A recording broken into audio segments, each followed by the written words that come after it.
There we go. What is going on, everybody? You guys are checking out an all new Wrestling with the Topics for what is this now? January 25th of 2026. I'm the one and only Lee Sanders, joined along with, as always, the beautiful and the lovely Tammy Sanders. Hello. I was about to say, we just went through troubleshooting before coming on. Like, don't leave me hanging now. You guys have no idea. So, our streaming provider who we're using for the shows, like, I hop on like normal. I say to Tams, yo, it's only going to take me 10 minutes to get the synopsis and all that ready to go. Like, really just setting up the stream, basically. It's not even so much about setting up the synopsis, it's just about setting up the damn stream. And I sent her the link, and I noticed that she was just all of a sudden dropping out. I mean, just completely disconnected. I'm going, the hell is going on? Our internet is strong. Like, there's no power outages in our area, luckily. Like, what the hell is going on? And so she tried her cell phone. What did we do? We tried your cell phone. We tried And the tablet. and then we tried my tablet, and she was Mm-hmm. still disconnecting, so we finally were able to figure out kind of He's like, quickly. "What did you do?" I said, Yeah, "Nothing. I touched nothing." right, like, what the hell are you doing? What are you doing? She's like, I ain't doing a damn thing. Like, are you touching something? She's like, I ain't touching the damn thing. I'm like, okay, like, what the hell's going on here? So then we were able to basically eliminate those things and go, you know what, let's just go the old fashioned way. Yeah, how about you just call into the show? We know we can patch you in through the mixer that way. So that's what we did, which works out great for everybody else. So hope you guys' weekend has been pretty good. We are in the middle of Snowmageddon 2026 right now. Gotta get the bread and milk. Gotta get the bread and milk. And it's been insane. We got about, at least, I would say, it's safe to say we got at least about, would you say 11 inches, maybe? 11 inches of snow? No. No? Mm-mm. You're thinking less than that? No. Less. What are you thinking? Not even 8. Because I know when I went out earlier in the afternoon to begin shoveling, I know I had put my shovel into the ground, and it came halfway up the shovel. And I said to Tams, hey, at least about a foot of snow I'm looking at. Now, maybe we got a little bit more, but would you say a foot? According to the report I got in reference to the area totals, according to that, it was about 7.8. Oh, wow. Okay. That's not, Mm-hmm. and it was consistent because it started snowing over here Yeah. in the DC region just a little after midnight, and it did not let up until I think, what was it, 9 o'clock? A little bit after 9 o'clock tonight. 9. Yeah. But see, here's the thing for us is it turned over to sleet or freezing rain very early in the day. Yeah. If it hadn't have, oh yes, we would have had much higher total. Yeah. Yeah.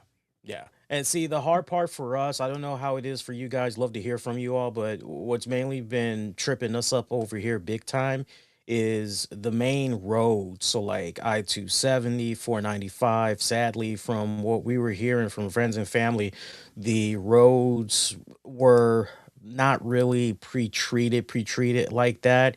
And so you were out there basically They were driving, pre-treated. It's just the cold. you were driving at very low reduced speeds. So Hmm. for example, Tam's mom, usually it takes her 15 minutes to leave from her job to get to us, here at home. And instead it took her, what would you say, about 45 minutes, 50 minutes. The And the driving part, not the part that she had to wait for the for the snowplow. plow truck. Yeah. And you know what? And this brings up a very important PSA. I cannot stress this enough. Please, guys, don't be an asshole. And when it comes to the whole parking situation, like the snowplow trucks, they need to do what they need to do. Okay. And when they come into a housing development, an apartment complex development, they're the good guys. You want to make sure that you're doing everything in your power to, park accordingly. If you park in a way where it's going to cause some type of disruption of them helping out your area, you're fucking yourself over. So don't do that. And I'll give you a perfect example what I mean by that for you younger folks out there. So in our housing development, we have this one neighbor, and I guess everybody has had issues with this neighbor over the years. I just clashed with her a couple of weeks ago.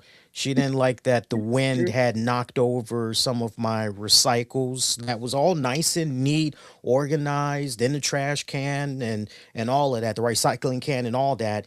And the wind was so strong that day that I did some grocery shopping. I came back like less than 40 minutes later, and there was only like maybe one, two pieces of debris from my recycling that made it over to her parking lot, and she is just throwing a fit, cursing in Spanish, and she's kicking that debris over to my parking spots. And I say to her, "Why are you doing that? What's the problem?" And she's mouthing off, and I say, "Hey, let me put my groceries down. Those are my recycles.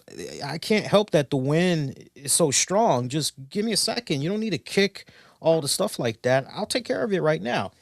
And it was one of those cases where she just, well, stack it better, put more weight on it. And I said, that's what I did. And I mean, she was just being an asshole. So this asshole decided And mind you, guys, that the wind that particular day was above 35 miles an hour. that cannot be stressed enough as far as the win. It wasn't one of And those just, so yeah, it doesn't matter how you stack it, because the day that it was supposed to go out, it just, the weather was so terrible yeah. that it just wouldn't have mattered, Right. And speaking of and weather, no, that's yet, that's it. We gave him enough. We gave him enough. So they got the no, no, premise. no. What I was saying, as far as her having, a hissy fit about the whole thing, Right. No, I it's feel you. it's not in your control. Right, right, Basically, is what I'm right, right. So you guys got the context. We want to kind of be in and out on that one. So you got the context. Okay, this person is difficult. So they up the ante, and normally the way they park like normal people do. Okay, I'm coming up on my parking spot. I can just drive right on up into it, park, boom, get out the car. I'm done. They got two parking spots. Most of us, including us, we got two parking spots right beside each other. So I guess one of the people that lived there, I don't know if it's the husband or what, one of them is gone. So that leaves a parking spot open. Now, normally and this is reserved parking we're talking, it clearly states what parking spot that belongs to because it has the house number and everything. So anyway, you normally they use these orange cones. And anybody in the neighborhood, everybody knows, okay, orange cones, okay, don't touch your spots. We get it. You ain't got to be a dick about it, but okay, message her loud and clear. Well, this mother lover decided, well, rather than use an orange cone, I'm just going to park sideways into both spots. And so when the city came out and they came into our housing development and they were trying to treat the roads and they were actually trying to shovel away a good chunk of snow behind a lot of our cars, including ours particularly, they saw us shoveling out our cars, and they said to us specifically, they said, "Hey, we unfortunately can't really treat the roads the way we would want to in this area here where y'all are at because the way your neighbor has parked." And we're like, really? Like, yeah, we don't want to risk messing the car up. And you're like, fuck. And so, please, people, don't be dicks like that woman. Like, just park normal. And I get it. If you want to put an orange cone up or whatever, like I get it. I get it. I get it. But there's no reason for you to be parking like that because you're essentially screwing yourself over and you're screwing your neighbors over. And not for nothing, but before I went into the house, right before I was done shoveling, I saw that there was a decent amount of snow that had came up the way that person had parked. I mean, did it kind of help them a little bit as far as not really needing to shovel as much? Yeah, it kind of did. I kind of know why they did it the way that they did. For those of you that's kind of wondering, why would they essentially park like that? That's because they were trying to dodge the neighbors that live further down from them. I guess what they were doing was when they're shoveling out the snow from their park spots, they were shoveling the snow somehow inadvertently into their zones. And so this was their way of ensuring that that bullshit didn't happen. That's the only thing I can speculate. I'm not really sure. They might have been just that pressed for their parking spot. Me, if I were a betting Well, man, they were pressed for their parking spot. apparently so, because the other car that normally parks there was parked in a different location across the street. Really? Yes, I saw the car. You saw the other car? Yeah, Well, that makes no fucking that makes it even more bizarre. I know. Jesus Very bizarre. Christ. Yeah. How bizarre. Doon doon doon doon doon doon. Remember that song? How bizarre. Every time Yes. I look around, it's in my face. That was my song back in the day, man. But now we've been taking it easy, hanging in there. Got plenty of food and all that good stuff. Now comes the most fun, challenging thing. Oh, I didn't even hit the record button. Hang on. There we go. Uh, well, I mean, we're about 12 minutes in. I can easily just download the first part and then splice in a I mean, it commercial. wasn't. It's just, Yeah, then you we can come back in know. later and all that. So a lot has happened since last we were on air. This is the first time this calendar year that we're Yep. doing a wrestling with the topic. So it's a little Mhm. late, but happy belated New Year. Uh, and Yes. and Happy New Year, guys. yeah, apparently, really, in these times that we're in, I can't stress it enough. I really hope that 2026 is a very good year for you and yours, friends and family, and Yeah. everybody. But my God, we are off to 2026 on such a shitty ass start. I gotta say, looking at all the craziness that's going on and everything. I'm looking at what has gone down with Renee Good out there in Minneapolis. And just when we thought we were going to be able to, okay, things are getting a little calmer now. It's a little more. Then we get hit Yeah. with the male nurse in his late 30s, Alex Pretti.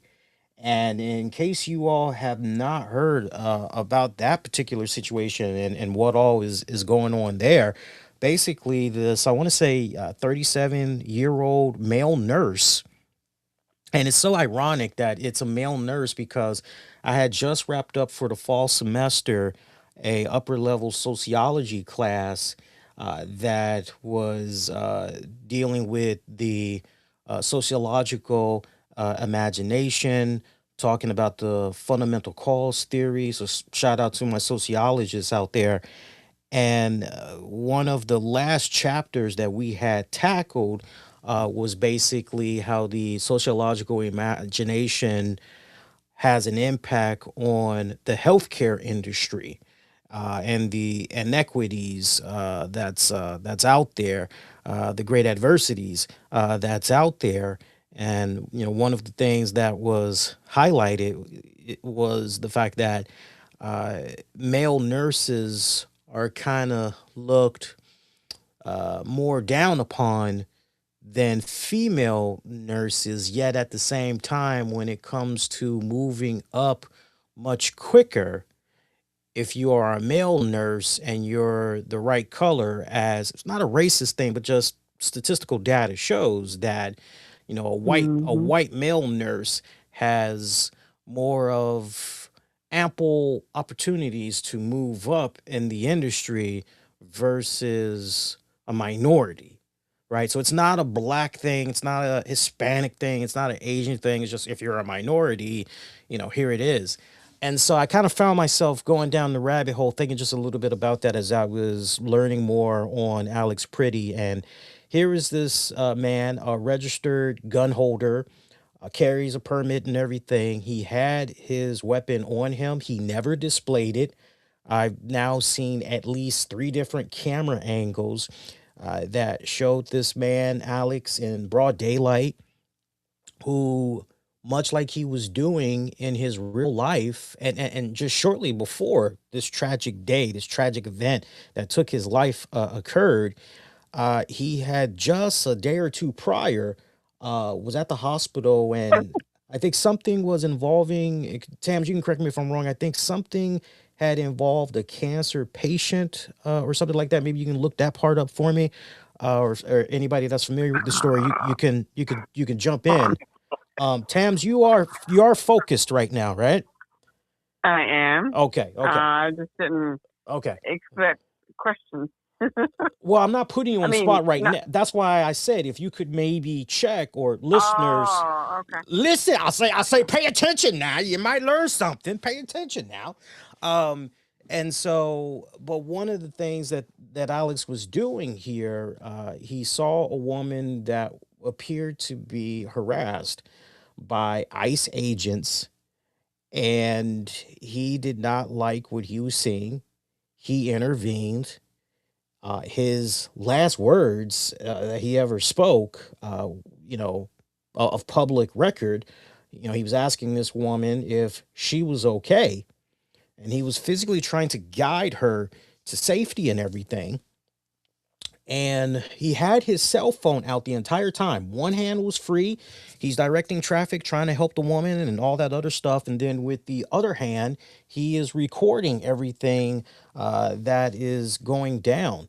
ICE agents took this man down cowardly. This is probably the only time you're really going to hear me truly mouth off about this, because I just found it to be so disturbing. And unfortunately, I don't like being real with you guys on topics like this because, as many of you guys know, I'm trying to work in the journalism industry, and one of the things that they've been hammering to us is, you've got to be unbiased. You have to, present everything from all sides. You really can't be coming off taking a personal side, because when you do, people grow concerned about your objectivity, and if you're truly being. And my whole thing is, well, I think it's okay to have a personal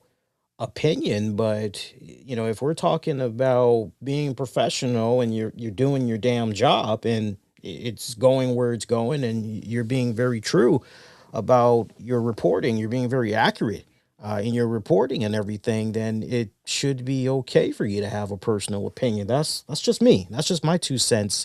I try to be mum on a lot of things. If you see some of the things that I like and retweet on social media, quietly, you kind of get an idea of, at the very least, okay, Lee's aware of this. He knows what's going on because he just retweeted this, or he liked this post, or he's aware of what's going on. Or sometimes I'll put some eyeball emojis on a post, letting you know, hey, I saw this. I saw this. I want you to make sure you're looking at this, right? So if you kind of read in between the lines, I, Hmm. I am dropping clues. But what I saw happen to this male nurse, Tams, and everybody, it sickened me to my stomach to see these, real heroes don't wear mask. They don't need to wear a mask. And Alex Hmm. did not wear a mask. And yet these people that are these so-called agents of authority, hey, we come in peace, and we're just trying to enforce the law. We're just trying to do our job. Well, why are you covering your faces? And That's true. they took this guy down, and one of them just decided they would have a gun pointed at his head, and just pop, pop, pop, pop goes my mind, like the Levert song. I mean, they, Mm. I mean, they just killed this guy. I watched the video footage. They just killed this guy, and I watched this video footage from many different angles, at least four different angles that I can recall now. Sickening to my stomach. There's one post on X/Twitter, particularly, that I saw within the last 2 hours, which I would encourage everybody to go out of their way and check out. It is from the handle. Let me see if I can pull that up. It is from the handle. Here they are. Who is this person? Oh man, I want to give credit where credit is due, but in part of what they said, man holding a cell phone, ICE person standing with one handed grip pointing his gun at the man's head. There is nothing about this that we should accept. We all must reject this. This is our government. And it's a really good camera angle because you can see Alex down. His left hand is touching the ground. His right hand is on his cell phone, and he's basically complying as they're taking him down to the ground. And you can see the guy, the ICE agent, this reckless, heartless individual, Yeah. maxed and all, that has a gun pointed at his head. And I don't care if people say to me, "Oh, well, one of the ICE agents said gun, gun, gun, gun, gun." The man is complying. He is surrendering. Okay, he's completely surrendering. There is no reason to pop, pop, pop, pop, pop execution style. And then what's even more reckless, what's even more what the fuck? We've got this administration, this current administration, which I don't care if you're a Democrat, I don't care if you're a Republican, I don't care if you're independent, I don't care who the fuck is in the White House. When you sit there and you say, oh, well, this person was a terrorist, they were this, they were, this is your knee jerk reaction. And now, less than 24 hours later, or 30 something plus hours later, you now have to walk back those statements and go, well, obviously, we're going to look at more information. It's too early to. Motherfuckers, that's what you should have said from the get go. I'm embarrassed to be an American, Tams. Everybody, I'm embarrassed. I mean, the simple fact that the man had one hand on the ground, you literally have a gun pointed at this man's head and the other hand on his cell phone. How was he going to fight back? How was he a threat to you in any form? It doesn't seem to me like with what you're describing that he was. And generally, most healthcare people, I know because I was one and still am to an extent, but earlier in my career I was. Most people have a very positive and caring outlook. They're not about the violence, they're not about the bulls, they're not about any of that. Yeah. Generally. Yeah. That's number one. Number two, this man was an animal lover. That further cements the fact that this guy was not out to do any harm. Because again, it's reinforcement of his nature. And the fact that he was going out of his way to help somebody else tells you exactly who he was.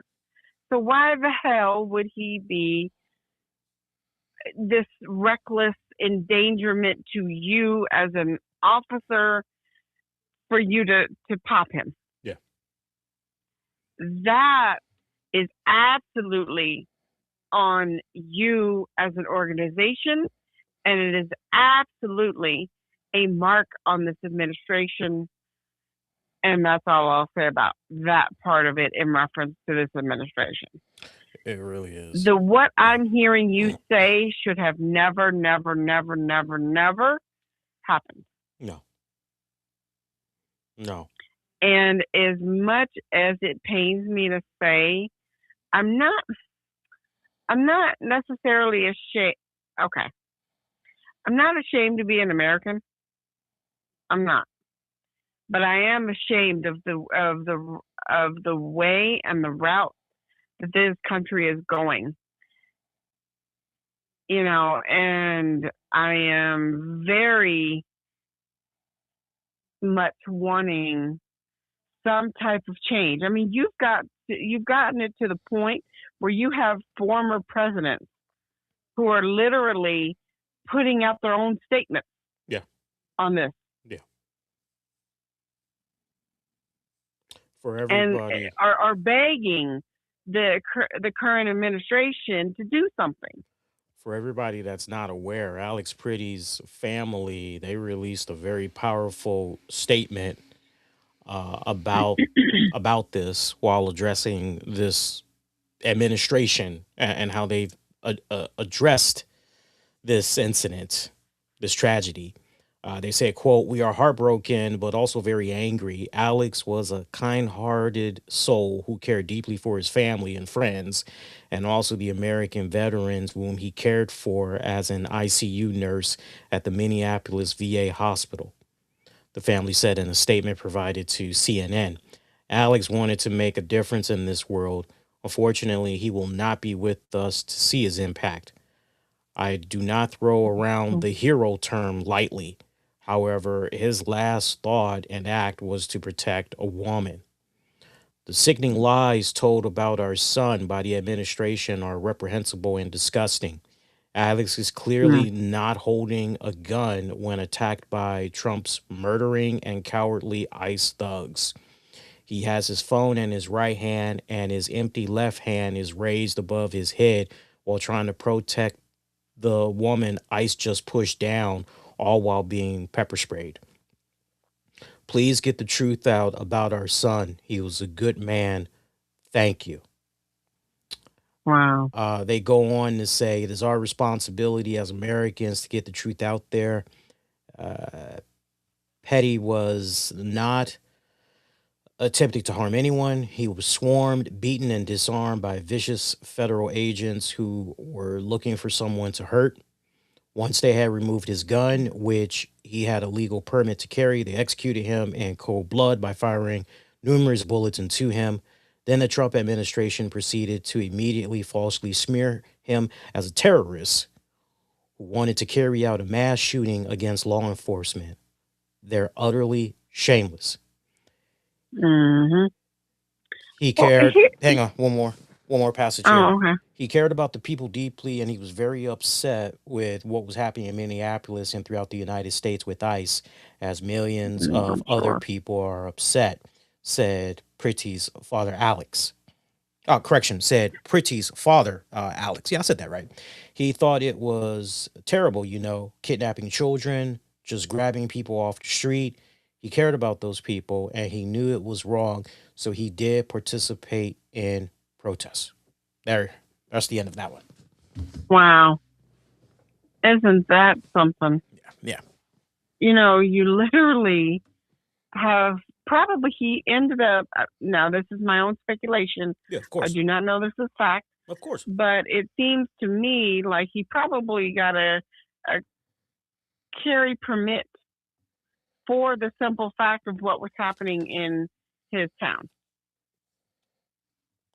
Now, like I said, my own thoughts, speculation, Yeah. but even so, you literally are, getting the thoughts of the people who essentially murdered your son, and he didn't like it. He didn't like it. Yeah. I mean, you're literally hearing from the parents. Yeah. But the whole thing with what we have in front of us is throughout each administration, they've all had the same goal: is to control immigration. Right. How in the Sam hell did it ever get to going? I mean, acting like it's 1965 and going in to somebody's bedroom who's sleeping with a white woman. Because to be honest with you, there are shades of that here. Mm. Essentially capturing 5-year-olds and and just going to people's places of work and places of worship, and it's demoralizing, number one. Mm. and I would pray that it's unconstitutional, or at least it feels like it should be. It's just crazy. You've got so many people that I can't even live their daily lives without being in fear of being. And you're talking about people who are of a certain ethnicity and who are legal citizens Yeah. who are still deathly afraid. Yeah. Make no, And that is shameful. it is. And Absolutely shameful. it is. And make no mistake about it. We are going to learn. I mean, we're just at the tipping point. We're just getting started with Alex Pretti there. Like we're going to learn a lot more about this young man, and I would not be surprised if he has had a carry permit for an extended period of time. Mm, I would not be surprised to hear he's had a carry permit for a year or more, and right down to the point. I also wouldn't be surprised if it turns out one of the reasons why he ended up getting a gun, getting a permit, is maybe he might have been the victim of a robbery, and this was just his way of mm-hmm. trying to protect himself. I would not be surprised to hear No. that. It's okay to speculate, folks. So as long as we are saying up front, we're speculating and all of that, but like we're just Right. getting started. And look, although the family, the Pritchie family, although they may not be able to uh, bring legal charges against the agents involved, make no mistake about it. As far as a civil suit goes, they will be very successful in that. And Yeah. I will say this, as our thoughts are definitely with everybody out there in Minneapolis. Because now, if you're keeping track, let's not forget about Renee Good. Renee Good was just a couple of weeks ago, and that was also in Minneapolis. So Minneapolis is really becoming ground zero right now. To everybody that has been impacted by this, our thoughts, but not just our prayers, are with you. But we Yeah. are also of the mindset of resolution. And if you are, Yeah. I won't speak for Tams, but I know for me, when I look at what's going on in this world, specifically in the United States right now, if you're like me and you really are not liking what you're seeing, you're really sick to your stomach what you're seeing, it's even more important than ever to get out there and make sure that you vote. Your Uh, voice is heard. Mm-hmm. Vote for the people that share your beliefs, that your ideology, and the most simplistic ideology that's out there. Like you got to make sure that you're picking the best person to represent you and your values. That's really the only way we're going to be able to change the system. Understand, and I will say this. From everything that I had learned in my government class last semester, so many parameters, not to be long winded, but just so many parameters were put in place to make sure that a president does not have absolute power, just the ultimate tyranny. And that's why we have all these different branches of government. That's why it's so difficult that a particular section of the government can go one way, because you either need two-thirds of this vote or one-third from this, however the math breaks down. They make it so complex on purpose.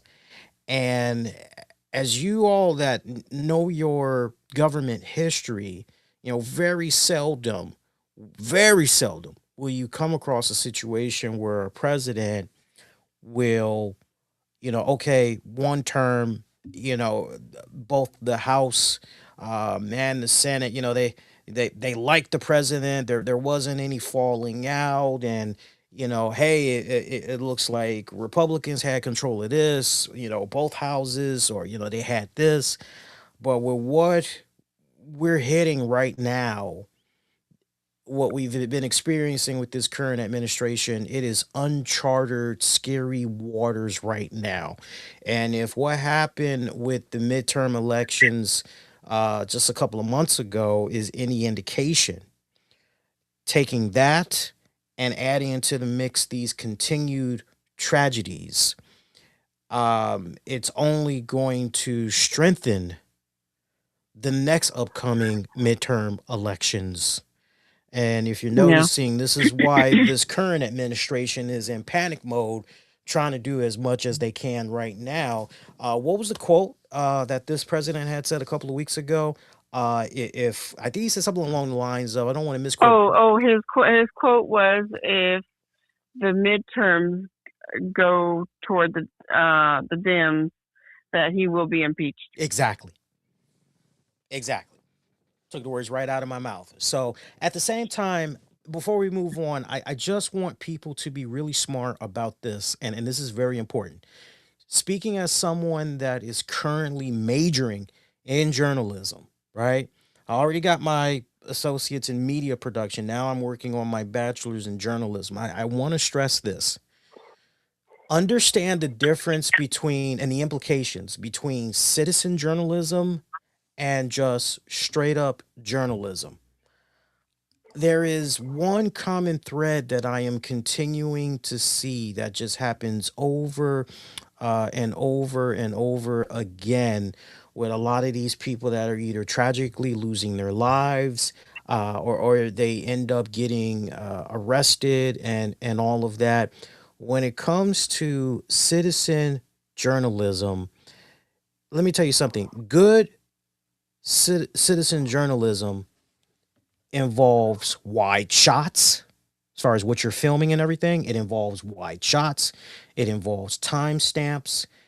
It involves no narration of any kind, no shouting, no confrontation, no uploading after, not during. The goal is all about evidence.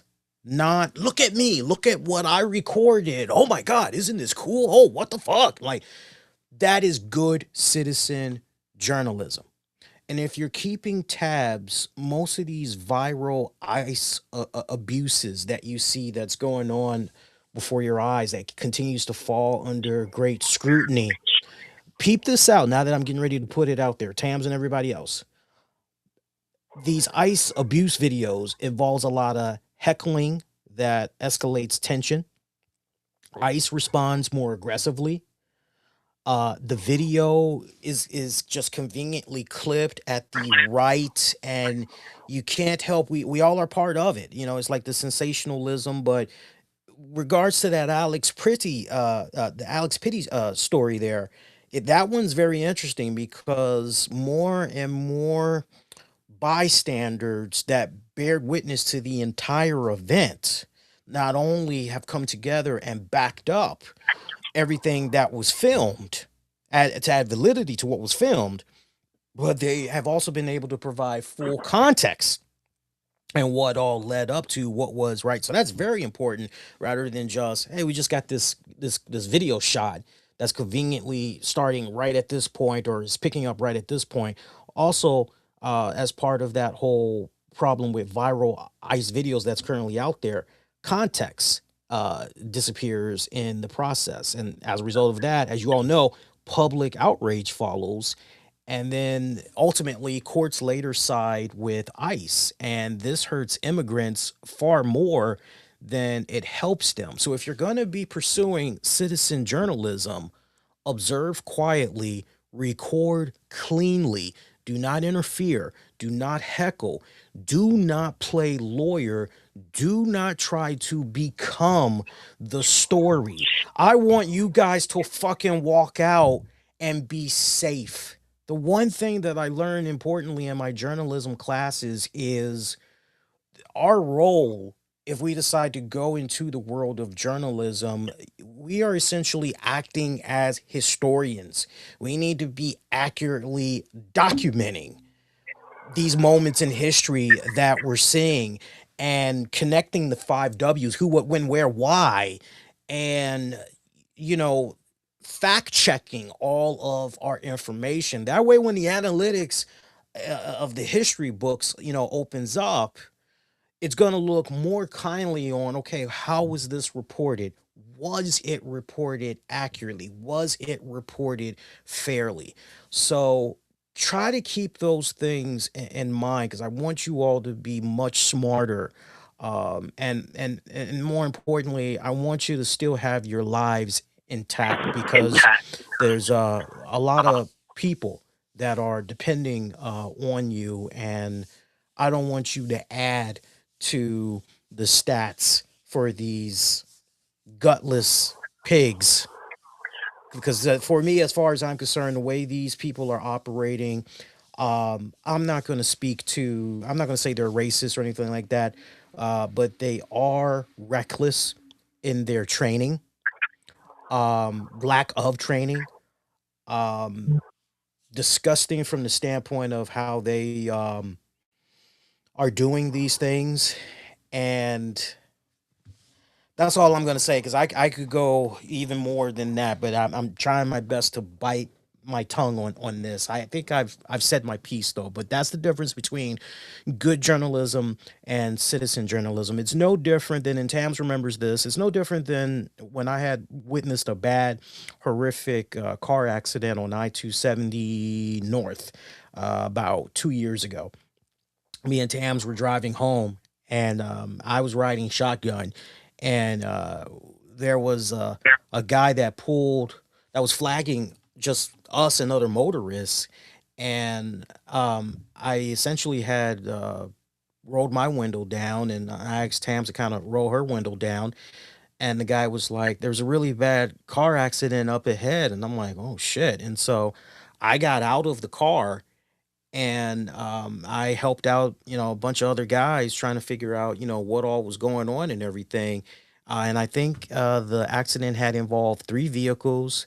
There was a nurse, I think her boyfriend, there a female relative, a young female relative, a baby in a seat carriage, and I think like two other kids.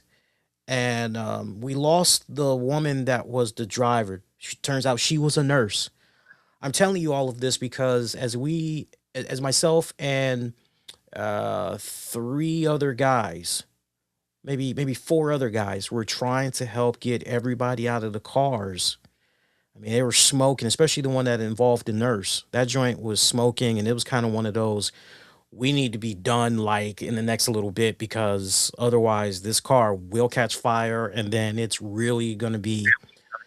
We had this one guy get out of his car, and he had his cell phone on, because we knew that he was getting ready to record because his flashlight was on his phone, and he was like, "Oh, hey, what's going on?" And we said to him, "Hey, if you want to help, there's nothing wrong with helping. But if you're coming up here strictly to record, catch your little viral moment, we're not having that." And the son of a bitch turned right around and got back in his car, right? So that's obviously a bad form of citizen journalism. Because, like I said, you also got people that's just trying to, this is my moment. I can get on World Star, or, I can get my, don't add to that. Don't add to that. Heartbreaking, Tams. Heartbreaking.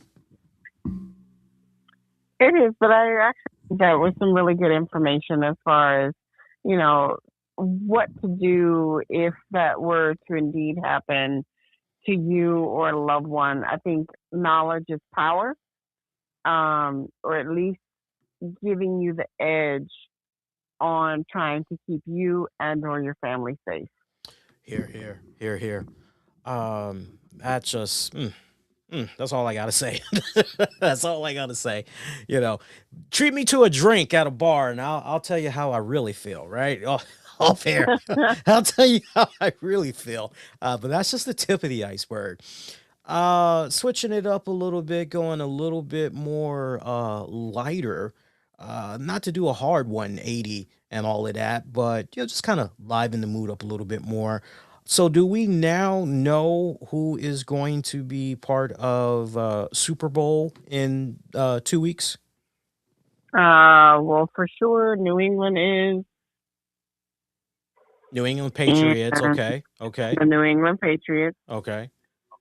And then, Um, was it safe to say the Rams won? Seattle and the Rams were playing. They were playing. I'm And looking at the final score right now. It looks like the Seahawks won oh, 31 okay. to Well, they were really doing something. yeah, Oh wow, 31 to 31 27. to 27. Yeah. Okay, Yeah. so it'll be the Patriots and the Seattle Seahawks. That's that's interesting. That's very interesting. That's interesting. I did see a very brief moment of Robert Kraft's speech. Mhm. He was, just very thankful to the coaching staff and, all the players, and really not necessarily singling anybody out Mhm. except for the head coach. Mhm. Um, and just, said in the years that he's been the owner, outside of his family, that's brought him, as far as the team has brought him the greatest joy. So that was a nice little speech from him.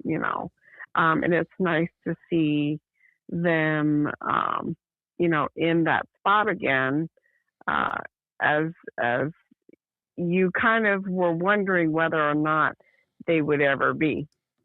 Mhm. Obviously with the Belichick and Brady, camp at, with their wins and Super Bowls and things of that nature. Mhm. So it's nice to see a new legacy being built, in reference to the quarterback, and I cannot think of his name at the moment, but and maybe Lee can look that up. But he was just stating the last time he was at a Super Bowl, his dad took him when he was 13, and that was about 13 years ago. Mhm. And now he's going to be playing in one. Mhm. So that's kind of a little bit of irony right there, which is kind of cool. Okay, that's awesome. That's awesome. I'm hoping that somehow Tom Brady can get involved. And for those of you Hmm. that's checking out Wrestling with the Topics for the very first time, welcome, welcome, welcome. Definitely appreciate you guys. Quick heads up, if you're expecting us to talk about something like New Japan Pro Wrestling related news, boy, I gotta say to you guys, this isn't the show for that. So when it comes to Wrestling with the Topics, especially like maybe if you just now are tuning in, like within the first 2 minutes, my God, you missed like a very powerful first 47 minutes. Basically, we talk about mainly trending topics, life, pulp culture, stuff that's kind of, really heavy, affecting us. We just got done talking about the latest shooting that went down in Minneapolis, and again, our hearts go out to all those involved. But on a little bit more of like a lighter note, we're currently talking about football a little bit. Next few minutes, we're going to be talking about WWE Unreal. I do want to talk about that because the newest season did drop. And we don't even need to be long winded and be like episode one, episode two. Like we can put a pretty little ribbon around that. Tam saw just enough from one particular episode where she was able to form an opinion, and it was an awesome opinion because it was nice picking her brain about that. But yeah, to your whole thing, let me ask you, while we're still talking about the Super Bowl and all of that, and I want to get everybody else's thoughts on this as well. So, how do we feel about Bad Bunny as the Super Bowl halftime act? Like me personally, I've tried listening to his music. It's just I'm not a personal fan. I respect those that do like Bad Bunny, but like and that doesn't mean I'm a bad person. That doesn't mean I don't know what cool is, and it's just not for me. There's just some things that just look. I'll tell you what's got me like more excited right now. Like I'm more excited over the final Megadeth album that dropped just 2 days ago than I am about Bad Bunny doing the Super Bowl halftime. And I can't wait to review the Megadeth album. Actually, working on an article right now Because now that I'm at a point where I'm very comfortable video production wise, putting album reviews together, I'm more interested in really honing my craft, writing and everything. And it's so funny because I know what we talked about earlier, Tams, like that was pretty heavy, but like now more than ever, I'm thinking about the opening track to Megadeth's final album. It's a song called Tipping Point, and a- just the lyrics to that. I'm not gonna do it in Dave Mustang's voice, but I will read to you the first verse of the lyrics for Tipping Point. It goes, "Today I may bleed, but tonight you will die. Snatched in your Oh Lord. snatched in your sleep in the blackest night. You buried the truth under layers of lies. There's no return. Now you've crossed the line. Push me, I push you back. Tipping point, tipping point." I'll give you the next verse just for shits and giggles, everybody. "Hiding your secrets out in plain sight. Dead men don't talk and bullets don't lie. Watching the life drain out from your eyes. Crossing my heart, how I hope you will die. Push me, I push you back. Tipping point, tipping point." There you go. Oh my goodness. those are some Woo. those some damn good lyrics, man. Well, I mean that's some deep and dark lyrics. Um, now you know there's some interesting parodies there, but okay. Yeah. Um, I wonder if he'll get some questions about where the origins of that song I came know, from. right? I know, right? Oh, um, Jesus. So how about, but you know, how about that Bad uh, Bunny? uh,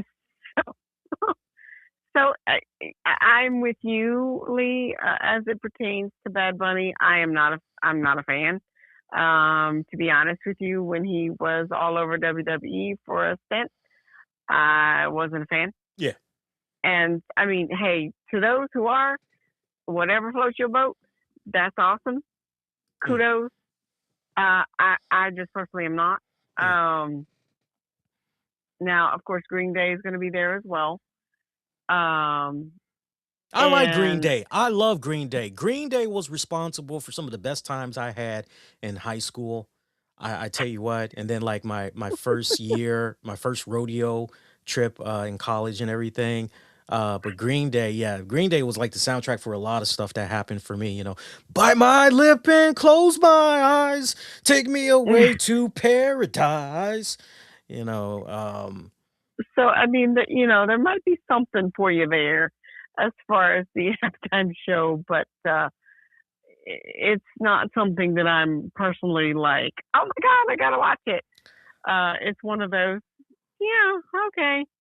But apparently, this is something funny that you may or may not know. mm.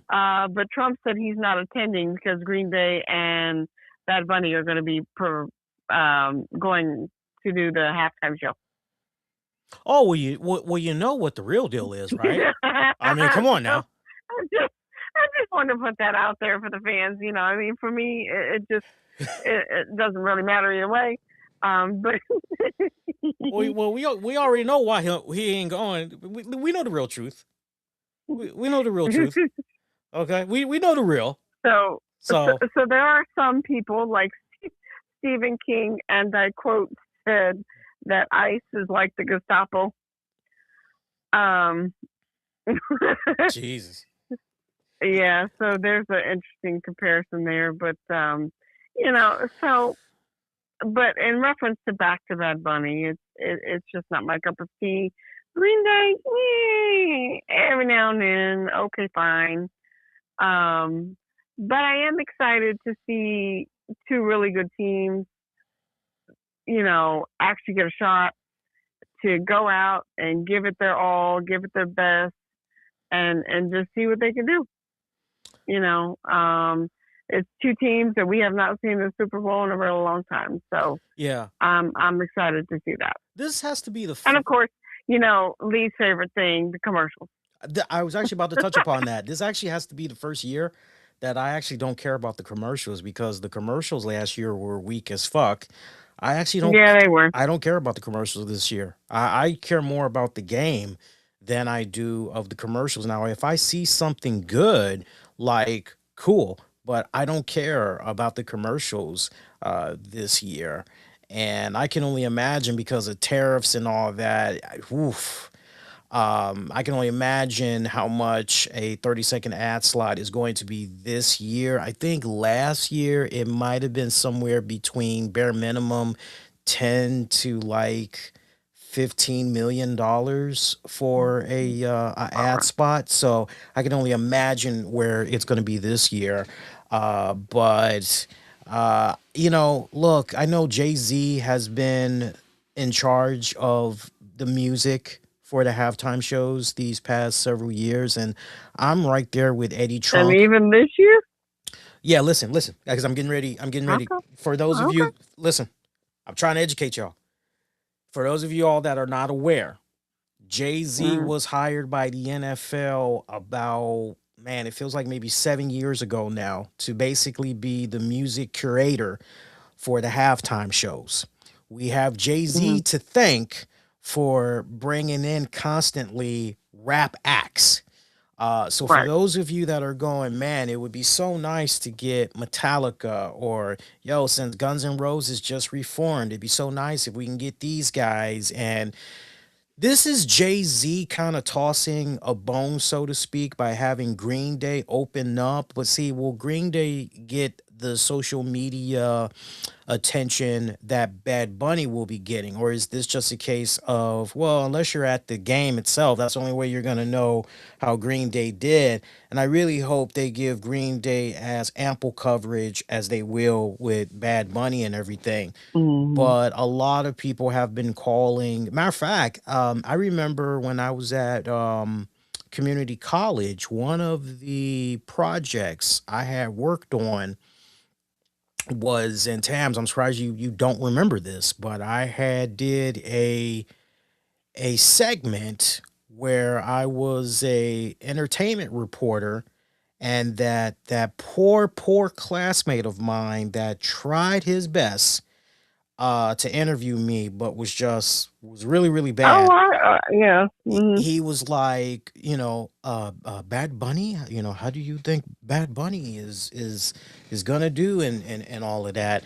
And I said, look, we'll just have to wait and see, how the performance goes down and all that, But I remember even way back then, I faked the hell out of my response to Bad Bunny. Well, but back then, I didn't give a fuck about Bad Bunny. I don't care for him, right? What I really wanted to say was, I don't care for him, but like, I also knew at the same time, I need for employers to look at this. So let me give the diplomatic response, but yeah, a lot of people have been calling, especially Eddie Trunk, who has been covering all things hard rock and heavy metal since like the 80s. He's been calling for years more diversity when it comes to these musical Mhm. halftime acts at the Super Bowl. And I look at what's happened with Green Day as kind of a little bit of a bone being tossed by Jay Z, but I really hope that we can do some form of a rotation. It's interesting that what's that big dude that wrestled with Randy Orton? Man, I can't Oh, well, he ain't believe big no more. what I But can't Jelly believe Roll? Jelly Roll. I was like, man, I can't believe this happened. I can't believe Jay Z didn't do something with Jelly Roll. That would have been a really Yeah. good, okay, Jay Z. Yeah. Like, okay, you're Yeah. switching it up, and okay, you're going with Mhm. Jelly Roll. Okay, good. But Mhm. yeah, he's just continuing to Especially stay. since Jelly Roll, as far as in the scene of everything, he really is a little bit of everywhere right now. Yeah, LPH says he doesn't care about Bad Bunny at the Super Bowl, but good for him. And I mean, yeah, I mean that's Yeah, honestly what a that's lot of people about that how I feel. yeah, that's really the mindset. It's like nothing personal, dude. Don't care about your music, but good for you. Good for you that you got all this, Right. going on for you and everything. But yeah, I would have settled for Jelly Roll. And then some other football news that we can react to, some major interesting headlines. So it looks like The Pittsburgh Steelers and Mike McCarthy have come to a agreement. Apparently, Mike McCarthy is going to be the new head coach for the Pittsburgh Steelers. We think about his stint there with Green Bay Packers and how things got Mhm. a little bit sour towards the end between him and Aaron Rodgers. That ultimately led in, Mike McCarthy being fired before Matt Mhm. LaFleur was brought in. Remember how that whole thing played out with the Green Mhm. Bay executives? They basically said to Aaron when LaFleur was brought in, "Hey, so we've done this. Now you don't be the problem. You be part of the solution." And we saw how that ultimately played out for Aaron. Mhm. Mike McCarthy went to the Cowboys, and that pretty much You saw how that played out for him. that was very mediocre as fuck. Yes. And Well. so, put out a really good tweet in regards to Mike McCarthy going to the Steelers. And I want to share it with you all because I think I really hit the nail on the coffin with this. But when I first reacted to this news, I gotta say I had to do a double take because I thought somebody was maybe like trolling. I didn't think this report was real at all. But then the more and more that I had cross referenced and everything, it was, oh my God, this is legit. Okay. So now we got to deal with this just as it is, and it don't look too good. So here's the exact words that I said here. Where are we here? There we go. Like, this is not an upgrade at all. How the heck does this make sense? That's like Right. going from Phil Jackson. Phil Jackson, for you guys that don't know your Mhm. NBA, he is like the most winning NBA coach. Won multiple championships with the Chicago Bulls when he had Michael Jordan, Scottie Pippen, Dennis Rodman, Steve Kerr, Tony Kukoc. I mean, he has some damn good talent. And then he repeated with the Lakers when With he had Kobe Kobe Bryant and Bryant, Shaq. Shaquille O'Neal, Derek Fisher. Um, great freaking run. But I said that's like going from Phil Jackson as your coach to hiring Brian Keefe. And Brian Keefe, for those of you that don't know your NBA, he has the record for most losing in NBA history and never won any Oh wow. championships, never made a playoff game, like nothing. So, yeah, it's like you went from Phil Jackson to Brian Keefe for the replacement. Like, this for me makes no sense Yeah, whatsoever. I will say that I chuckled a bit when I saw that they had made that deal Yeah, and thought that the deal was mediocre for them at best yeah. in reference to the skill that they've just bought in a Mm, head coach. mm-hmm, Um, you know, I mean, I hope for them that they can make something work. mm. But I would not, if I were the person doing the hiring and firing, I would have not ever hired him. Yeah, he's like the last one you would Hmm. expect to, it's like Yeah, yeah. you just go, And can you imagine Mike Tomlin is probably laughing his ass off at this point? yeah, Like, you fucking replace me with him? yeah, yeah. It's how the fuck does that make sense? It doesn't. That's It like, doesn't. no, no, no. You know what's a better analogy? That's like you went from dating Chris Hemsworth to dating Danny DeVito. Oh God. Damn. Yeah, that's a serious downgrade. Da- That's like, Jesus, I went from dating Mr. Handsome. Oh, can't wait to get home to what the fuck is at my house? yeah, Danny DeVito just going, it's not gonna get any better than this. Get a Meanwhile, fucking move. Meanwhile, the Ravens, it looks like they're going to be hiring Chargers defensive coordinator Jesse Minter as their next head coach. Minter is 42. He's going to become the fourth head coach in Ravens franchise history, succeeding Ted Marchabrada, Brian Belichick, and John Harbaugh, who, as we know, was fired earlier this month. This will be Minter's first time as a head coach at any level. Minter heads back to Baltimore to take the top job after spending the last four seasons working under Jim Harbaugh at both Michigan, 2022 to 23, and then with the Chargers, 24 to 25. Prior to those stints, Minter worked under John Harbaugh with the Ravens from 2017 to 2020 as a defensive assistant, climbing the coaching ranks while staying within the Harbaugh family. Well, great learning tree. I Yeah, mean, yeah, you know, yeah. um, great learning tree. So, and you've got some talent that's already on the team anyway. So it's not like he's going, he's going from a great learning tree to also being within a great support system. How do you feel about that, by the way, that Baltimore dismissed John Harbaugh? I did watch the Ravens owner. I love him because he's so candid. There was this viral video of him when he found out Mike Tomlin was released. He said, "Oh shit!" during the press conference, and he just started laughing. Yeah, I mean, he's that's kind of funny. yeah. What do you think though about them parting ways with John Harbaugh? Did you feel it was the right time? A little indifferent? Well, I mean, don't get me wrong. I guess every team obviously they're going after that golden ticket. Hmm, hmm. And grant you, is that name synonymous with legacy? Yes, but sometimes, and I'm not saying this is the case because I have no idea, Yeah. but sometimes people can get so stuck in their ways they don't necessarily see a new way coming.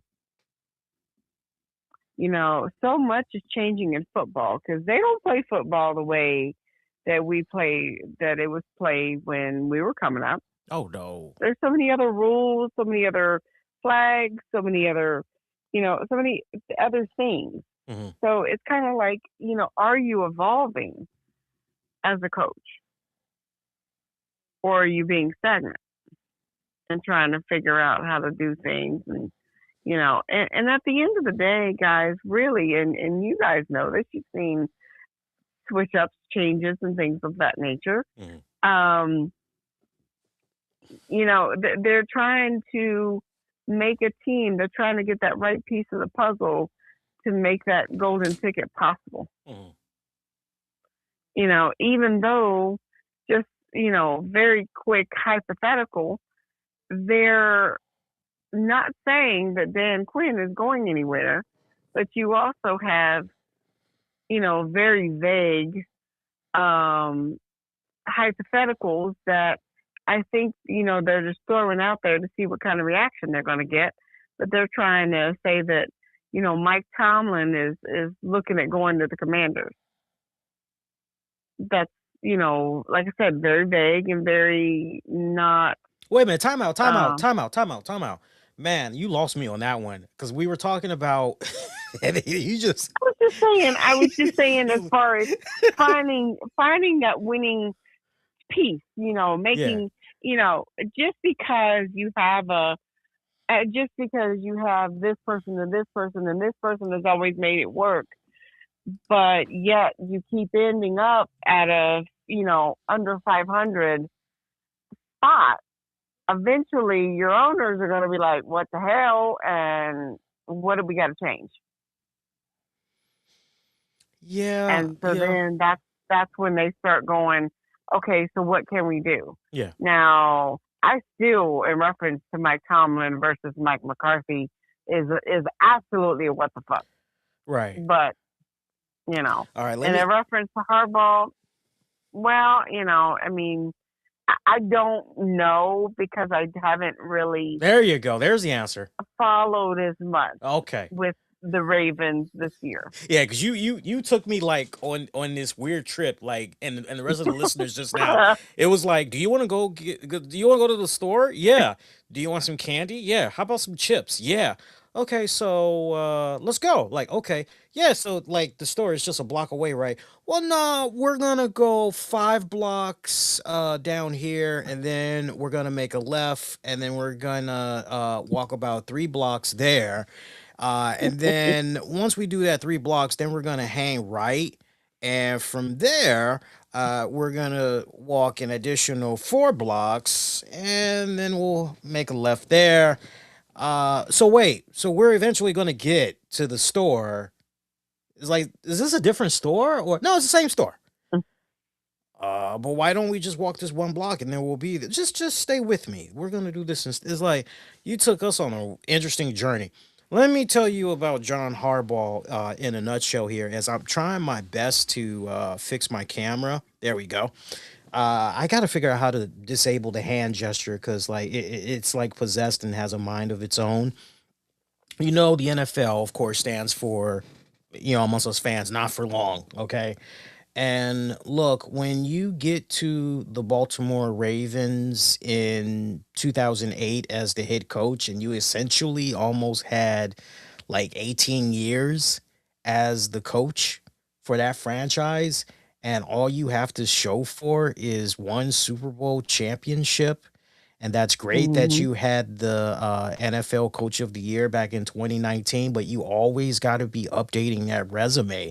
When you have a regular season record of 180 to 113, which gives you a .614. Okay, so you're above 500. Yippee! But I mean, that's like really, you know, that's not really not by much. And then your postseason career, you're like 13 for 11, right? For a .542, and then like, or correction, in the postseason, you're like 13 and 11. So like your overall career, you're like 193 to 124, which gives you like a .609. Like that's not really, what's that Shania Twain song? Like that don't impress me much. And to something that you alluded to earlier, it's like, okay, like if you want to continue to keep this job, you got to be hitting certain milestones. You got to be, Hmm. crushing new barriers. And like, we can only continue to do so much. And okay, you want this person gone? Okay, we'll ditch them and then we'll replace them with this guy for you.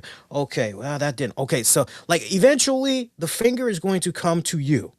Exactly. You know what I'm saying? And Hmm. so unfortunately, like it sucks because I like John Harbaugh. I've heard nothing but good things about Coach John Harbaugh out here.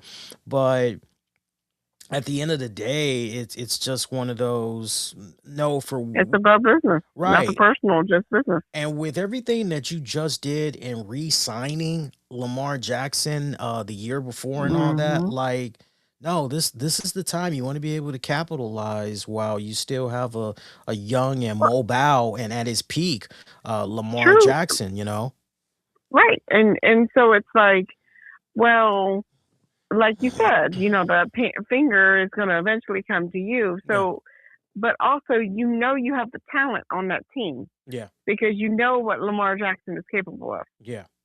Yeah. I mean, for goodness sakes, the game between, well, they called it the Battle of the Beltway between the Ravens and the Commanders. Hmm. It's a hell of a game. Yeah. Hell of a game.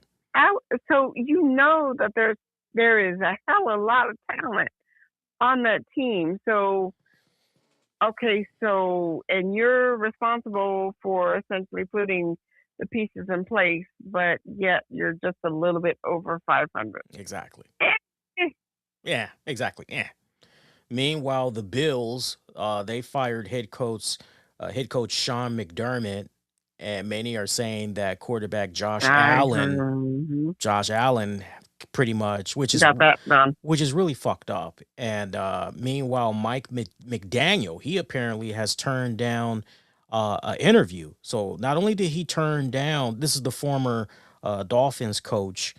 He did not meet with the Bills on Friday, apparently, as he was expected to interview for their head coach vacancy. This is according to The Athletic. McDaniel previously backed out of an interview with the Browns, and it seems his only path to a head coaching job now is potentially with Tom Brady's Raiders. And then they're saying that basically if McDaniel does not like even look into the Raiders joint, that he's pretty much set to join the Chargers as their defensive coordinator. And all that, though a contract has not been finalized. And then Philip Rivers is rumored to be interviewing for the Bills head coach position. And let's not forget, he just stepped in.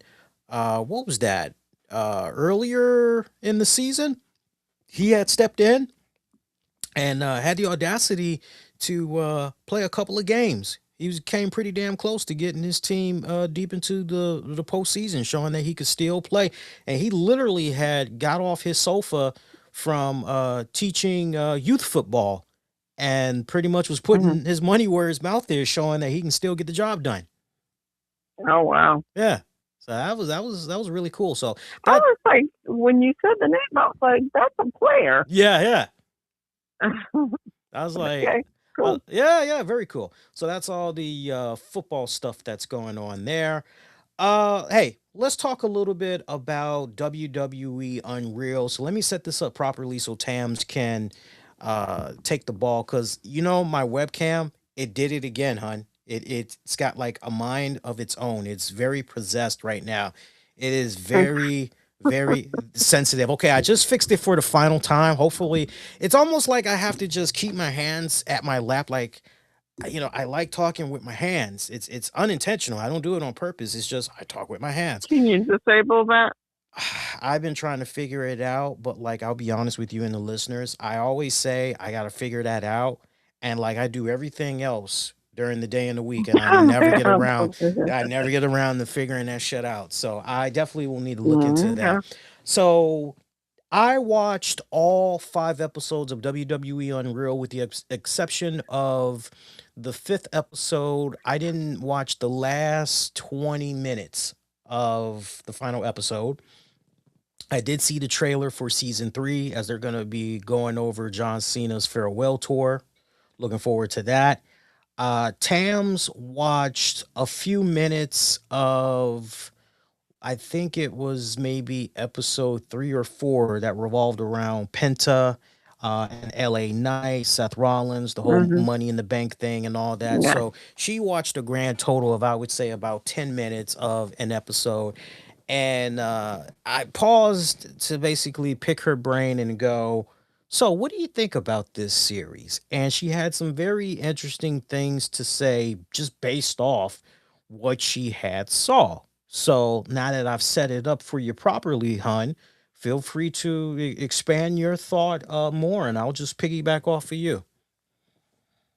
So what I thought about it was two very different versions. The first version of me thought, "Hey, that's cool." It's kind of like for those of you who like to know the inner workings. And there's a show, that's been on forever. It was called How's It Made, and it shows you, different type of products, so on and so forth. So if you are that kind of inner working person and you really like that type of thing, then this is something that you will really get into. Now, on the flip side of it, for those who know that it's sports entertainment, but maybe they don't want to know the inner workings. They just want to be mesmerized. They want to get lost in the story. They want to get, you know, uh, just completely immersed. Watching something like that will change how you view a current wrestling match. Um, I mean, could you possibly have more respect and what have you for what the entertainer does? Yeah, but still, it's my takeaway from it. Now that I've stated the two sides of the coin that I feel in the Unreal series, um, I enjoyed the production of the series. I think it's very well produced for sure. Mhm. But for me, I don't want to know all the behind the scenes because for me, that takes away from the mystique of it. Um, so enjoyed the show, what it was worth. Mhm. Got a great insight in reference to what something like that would take as a production value. Mhm. But to watch it on a weekly or however, soon they crank out new episodes, Mhm. eh, no, Interesting. Your no. your perspective, and I only got like a little glimpse because Tams did not tell me at this great length. I basically got like a 2 minute version because at the time that we were watching this, or I was watching this, I think she had came in from work not long ago, and she was unwinding for the night, and I didn't want to watch any more of Unreal, um, knowing that she was getting ready to go to bed and everything. But the little bit that she saw, I picked her brain for about 2 minutes and everything. I want to piggyback on just some of the things that you said because I know when you were a child going into almost your teenage years, you used to watch wrestling a lot because of Uncle. Yeah, once every 3 to 6 months, Right, I was because of Uncle. guaranteed at least a couple of shows. So let me, yeah, so let me ask you, just going back to those fond memories and all that, watching what you watched with Unreal and the segment that Tams watched in question, she literally, and we'll talk about it in a couple of minutes here.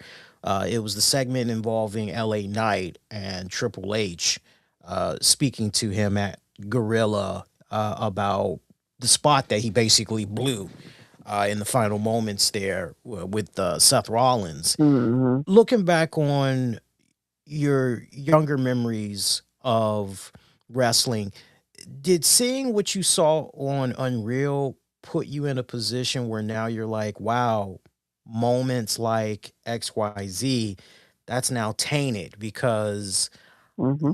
now I know how the sausage is made, and suddenly that cool little Hmm. memory that I had back as a child, not so good anymore. Like, I'm just curious if some of that stuff was Hmm. kind of, I don't want to Yeah. speak on your behalf, but No. just, I think that's exactly how it is because, elaborating a little bit more as far as me saying, it takes away from the mystique, the mysteriousness of it. Thinking that it's actually you and a dance partner that are essentially making the moves, calling the audibles, or whatever have you, whatever it is.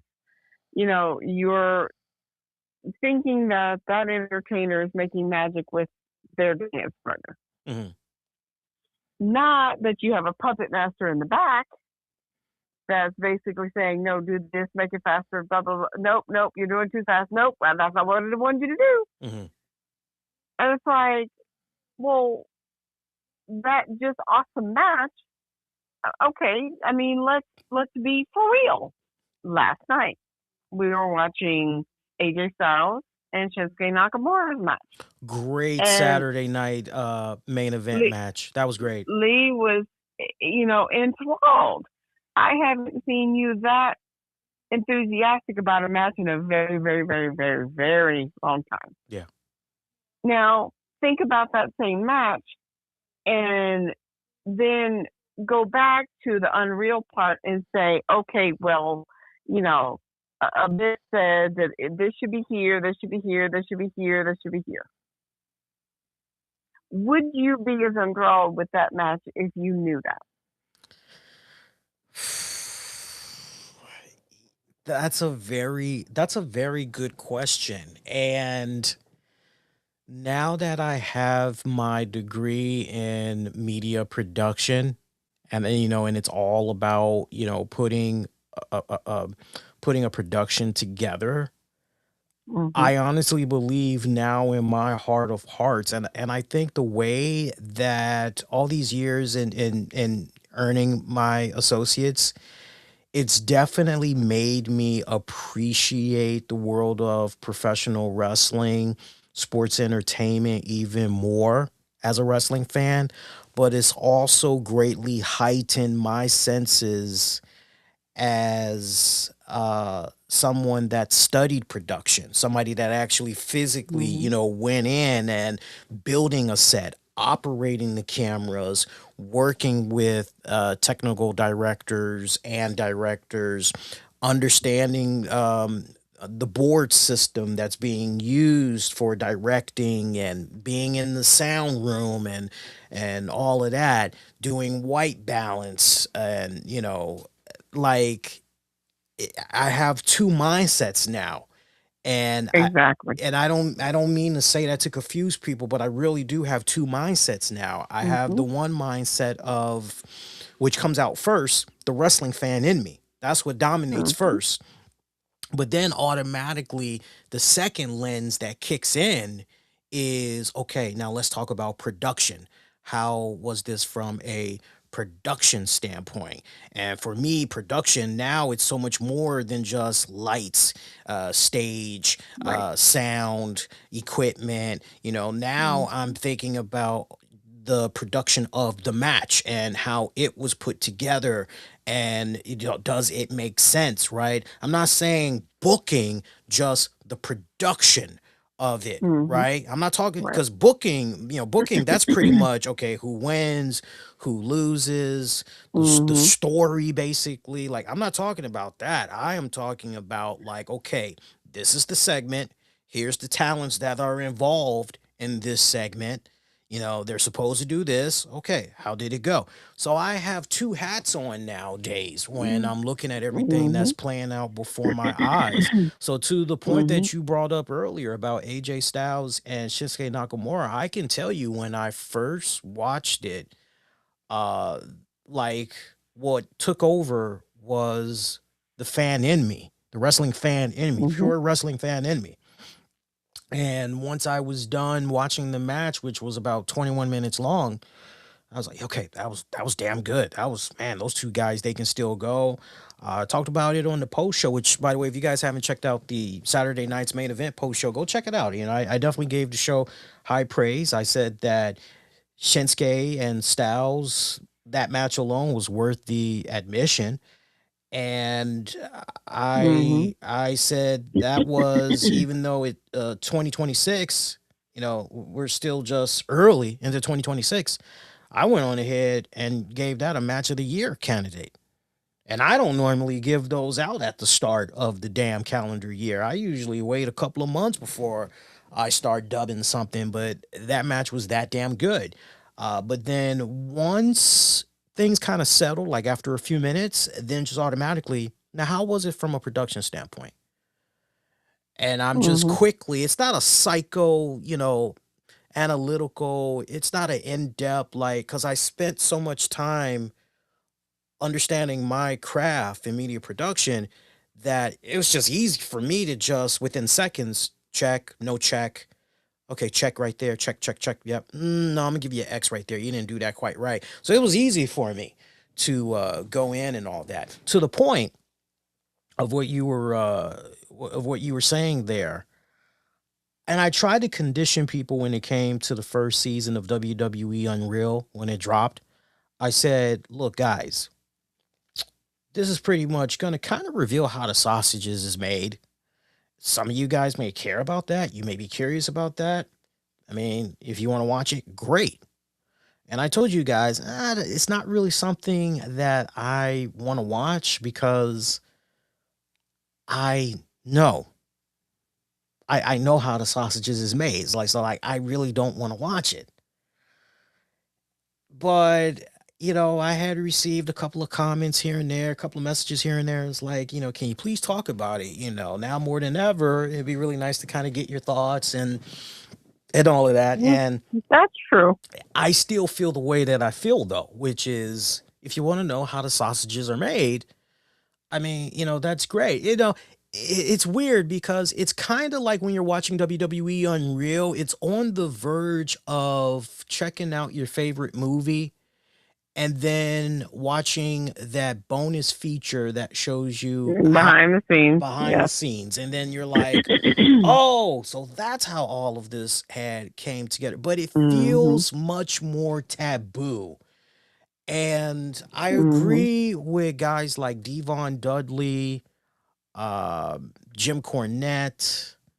I know Eric Bischoff has jumped out there, and they all basically collectively were like, and even Paul Heyman. Paul Heyman said it in one of the episodes. I think it was Yeah. the Yeah. episode called "The Pop" for Unreal season two. Which is, and there needs to continue to be a mystique. We really shouldn't be peeling the curtain back like this. Just old Mhm. school. But this is the direction that we pretty much are going into now, Mhm. as far as like this form of media consumption and all of that. And my biggest concern, I said this to Tams in the couple of minutes that we were talking off air, when we were initially watching the LA Knight segment in question. I said, here's the problem with shows like WWE Unreal. Bad enough, you've got people that feel that because they watch professional wrestling multiple times a day, multiple times a week, that they read all the wrestling website news that's out there. They feel they are a authoritative figure. They feel that they are an expert, right? Versus someone that maybe either used to do a little something involving wrestling, or hell, maybe not even involving wrestling. Maybe it's a case where it's just, you studied media production, you studied journalism, and journalism could, kind of go into sports, right? And all of that. Mhm. But like regardless, you kind of back up the credentials, right? So at least you're Mhm. kind of representing still in your own way because you went to a school to hone your craft and all that other stuff. But when it comes to our wrestling community, we sadly have so many people that fall under the category of just, well, if I read this wrestling news site, I'm an expert because I read this, and this person has said that, and this person has said this, and this person has said that. Okay, well, you're telling us about who said what and who said this and who said that, but you're not really offering any substance to your thought Well, process, right? You know, true, but well, let me in continue. in Let me continue. Let me oh, okay. let me continue. So I'm telling you so far what I've noticed since I've Mhm. been on the air for the past 14 years. We already have this notion of, well, if you watch all these shows and you check out all these wrestling websites, yeah, you can just, you're an expert. But Mhm. now added into the mix, when you have a show like WWE Unreal, now that just really those same people that already think they're experts, now they're like, well, I watched every single episode of WWE Unreal, therefore, I know what the fuck I'm talking about, and I can speak on it from, and it's like, well, that still doesn't really, I don't know. Everybody might have a different opinion on this, but like for me personally, it's like, yeah, but you're still talking about the things on the sideline. What have you actually done as someone that is doing some form of journalism, of reporting, right? Whether you want to say, look, I never claimed to be a journalist. I'm not a, I'm just a podcaster, because we'll have so many people that will be so quick to, well, you can't have it both ways. You can't say that you're an expert in something and then when you essentially get your ass handed to you, then go, well, I'm just a podcaster. You can't have it both ways. And I just feel that the lines are really going to blur now, right? We can't have Mhm. Triple H, Paul Levesque saying, sit down, enjoy the fucking show. And I'm glad that that clip resurfaced because I knew it was just going to be a matter of time before that clip resurfaced of him saying, sit back and I think he was talking with Pete Rosenberg about this. Like, just sit back, enjoy the fucking show, right? That's all we need you to do. Like, just go in, enjoy the show. Unless I fucking ask you to, go in and write a one page, analytical paper on what worked about the movie, what didn't work, and all this other stuff, like, just shut the fuck up and enjoy the show. You can't say that and then put out WWE Unreal. You know how fucking hypocritical that sounds? Hmm. Well, here's the thing that I feel Mhm. is okay, yes, you've got people who can watch everything, read every article and all of that stuff. But here's the thing that a lot of people don't realize or don't take the time to think about. Yeah, you could do that. But here's the thing. You are act reacting to the form of what they want you to see. So is that really truth? That could be just the version that they want you to see. Mhm. So just because you watch everything doesn't necessarily make you an expert in the subject. Mm-mm. So that's number one. Um, but the other part of that is peeling back the curtain and whether or not those people want to necessarily see it through that lens. Mhm. And I think that they're an expert on it, but they're really not. But more importantly, it can take away some of the not validity. D- d- Basically takes away from the actual storytelling and the art of what they're doing. Yes. So, you know, it takes you to wonder whether or not, depending on how much this Unreal series or anything like it would be detrimental to that industry. Mhm. Because you're literally seeing something that is now produced and staged versus like your old average, excuse my French, ass whooping. Mhm. They just peeled So they just peeled the curtain back. I just personally feel a little too much, and I think so. I like the point that you had made about you're seeing what they want you to see. I definitely like, I like how you highlighted that because as I'm watching Hmm. all of these episodes, the production head in me is going, okay, how much of this is legit and how much of this could be playing to the camera. And I'm Hmm. thinking strictly about a lot of the projects that I had put together with my directors, with my producers, with some of the talents for some of the projects that I had to work on. By the way, I'm going to be doing a advanced class now that I had transferred over to this 4 year university for my bachelor's. I'm going to be starting up hopefully this coming week, assuming that we're not going to be crippled by this inclement weather. Because our classes were supposed to start tomorrow, but because of the snow, all classes have been canceled. So the start of the spring semester off to a rocky start. And depending on how well the trucks do what they got to do, maybe I'll get a 2 hour delay on Tuesday, or classes will be canceled Tuesday, and then Wednesday maybe it'll be a 2 hour delay. But we're going to be estimated to continue to have the snow stick around with the cold temperatures at least through the first week of February. But I have this advanced news videography class that I'm going to be taking, and it's basically a hybrid version of what I did at community college for my video production 2 class and my television production class. But from the production side, I can remember sitting with all the people that I just named, and it's like, okay, so what do you got of an idea for a project? You know, what would you like to film? Like, what story would you want to tell? And I'm like, hey, okay, how about da da da da da da da da da da da? Okay, what's the process message?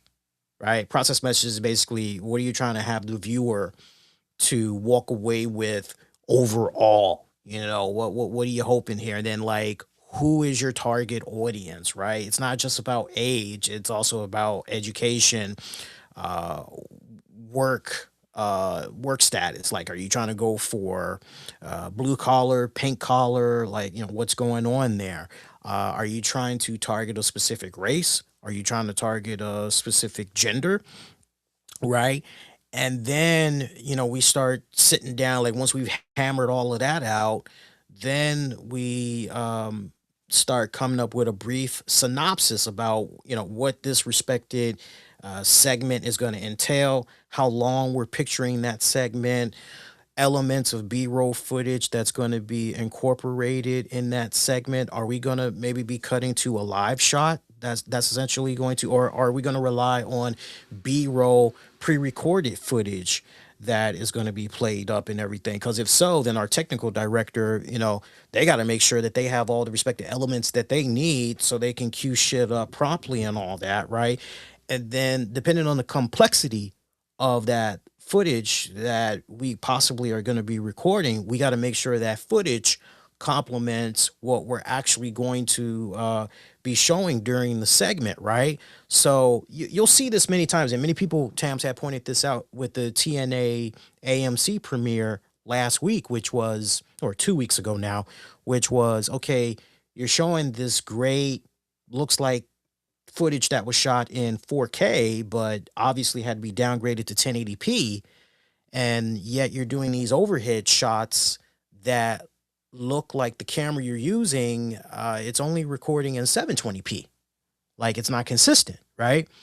And so you're thinking about all of these different elements, right? And you're trying to incorporate all of these different elements into making sure you have like the best the best production that's humanly possible. So when I'm looking at WWE Unreal and I'm seeing all of these guys, they're sitting around and they're brainstorming ideas and all that other stuff. They're trying to figure out, you know, story concepts and all that. I'm going, okay, yeah, that's believable. Yeah, I can see that. I can see people sitting around. I've done that many times with my peers. And it's like, you know, so what are we thinking? What are we gonna come up with? Like, and it's like a group of like four of us. Like the most I've worked with, I think at one point I worked with a group of 7 people for a project. And I mainly decided I wanted to put the shit together, but I wanted to really operate behind the camera and try to help out with cut scenes and everything. So there's a part of me that like I'm seeing some of this stuff. Yeah, that's believable. And then the stuff that's maybe a little, what would you say, Tams, is over exaggerated per se. Oh, Tam, you there, hun? Yeah, I'm there. Oh, What do you okay. mean I the didn't stuff see that's you. over exaggerated? Well, you know, okay. I'm glad you asked. So like the EO Sky Triple H hug, right? We see how Uh there's so many people that are like, what the fuck? You know, and you're going, okay, was that specifically for the cameras? Is that an illusion? Is this part of the hype, or is this like what's really going on here with this EO Sky Triple H thing? You know, where you know it's really hard for you to, you know, you have to question the well, I validity. think that You know, right, but I also think that goes back to the how you produce it will influence what you want people to believe yes, or to speculate. yes, yes.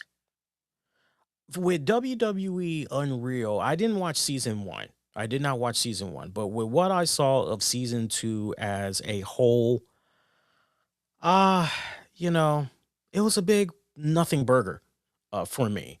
My main takeaways were that Penta, yes, he is through the roof. It's nice to see that the creative team, the producers, it's nice to see that they know they got something special on their hands and they need to do this guy justice because, yes, they got them a megastar in the making. That's great. Seth Rollins and going down that rabbit hole of him faking his knee injury and all that, and the people that were in on it and all of that. I just wish they would have that. Didn't Yeah, I didn't need it. You didn't need it. I would have left it out because you already had the narrative being put out there. Well, if this is a fake injury, then it's really going to make things bad in the future. Should someone like a Seth Rollins Mhm. get injured, legit Mhm. injured, or another wrestler get legit injured, then you have to question the validity of that, Mhm. right? And for a lot of fans, they go, "That's just cheap. That just feels so cheap to go that route." And I understand where they're coming from, especially if you have the mindset. And shout out if you have been a wrestling fan this long. But I remember when it came to World Class Championship Wrestling (WCCW), and the Von Erichs were running it. And I remember, like, towards the end of that territory's run, Fritz Von Erich did this tasteless story arc where, and remember, this was like I think late 80s going into like 90, 91 or whatever. And Fritz Von Erich, he faked a heart attack. And so he just collapsed right there in the ring, clutching his chest and all that. And fans were just freaked the fuck out. They're like, no, no. People were Yeah. legit bawling their fucking eyes out. I mean, grown ass men, women, you name it. People were just bawling their eyes out. And it turns out Fritz did this just to generate cheap heat. He was trying to do whatever he could do to, move the needle, get people talking about the promotion and all that. And then when it turned out this was not true, not only did it blow up in his face, but it alienated even more of the Mhm. fan base that a lot of them had vowed, no, I'm not going to be watching this promotion ever again. I don't know if it was a local news affiliate station or if it was a current affair, but somebody had ended up interviewing him and he apologized for the whole ordeal and was like, we really, looking back in retrospect, yeah, I really messed up here. I had no business going that route. Bad enough, and we've been on the air long enough to know about this, remember this very clearly. But remember when Roman Reigns first revealed that basically his leukemia had came back, that Mhm. people were, Mhm. to this day in 2026, people to this day still feel Roman Reigns never had some form of leukemia. He was just lying, that this was Yeah. WWE's way of just trying to get him over as a sympathetic babyface, and that it is a conspiracy theory Mhm. that's going on here. So you don't need that type of shit in the air. And so with Seth Rollins and his whole faking of the injury, Mhm. I really didn't appreciate seeing a breakdown of that. And what I really wish they could have done with Seth Rollins during this piece, I wish they could have done a epilogue where they go, knowing what you know now, some of the backlash, some of the criticism, Mhm. Mhm. would you have done this again or Would you have done something different? right. It would have been Something nice like to that. at least have him clear the air from that Mhm. standpoint, but WWE didn't Mhm. even. It was just, "Hey, we got one over on you." They talked about the R Truth situation, like whether or not legit he Mm. he he was fired. So it turns out he was not fired. But Triple H, and they spoke candidly with Triple H, and at first Triple H was like, I don't want to. He's like, normally I don't talk about stuff like this, but he's like, let's clear the record though. So they realized Truth's contract was coming up, and they were trying to negotiate on a price. They basically were at a stalemate, and so it just got to a situation where it was, okay, well, look, we're just gonna go on ahead. We're gonna let your contract just lapse, right? They're just gonna let it run out. And so Truth basically took that and said, "Oh, okay, so they're releasing me." And so he went on social media, I'm being released by the company. And so people somehow interpreted that and was like, "Oh, wow, our truth is fired." And then it spread it like wildfire. And, Mhm. and Triple H Paul Levesque was like, "No, the guy was never fired. We just couldn't come to an agreement. And as a result, we were just going to let his contract just run its course." And they were like, when Truth, not for nothing, they were like, when Truth put out that statement, he was actually still under contract at WWE. And so Mhm. it was interesting seeing how all of that played itself out, and how ultimately they were able to work things out with Truth.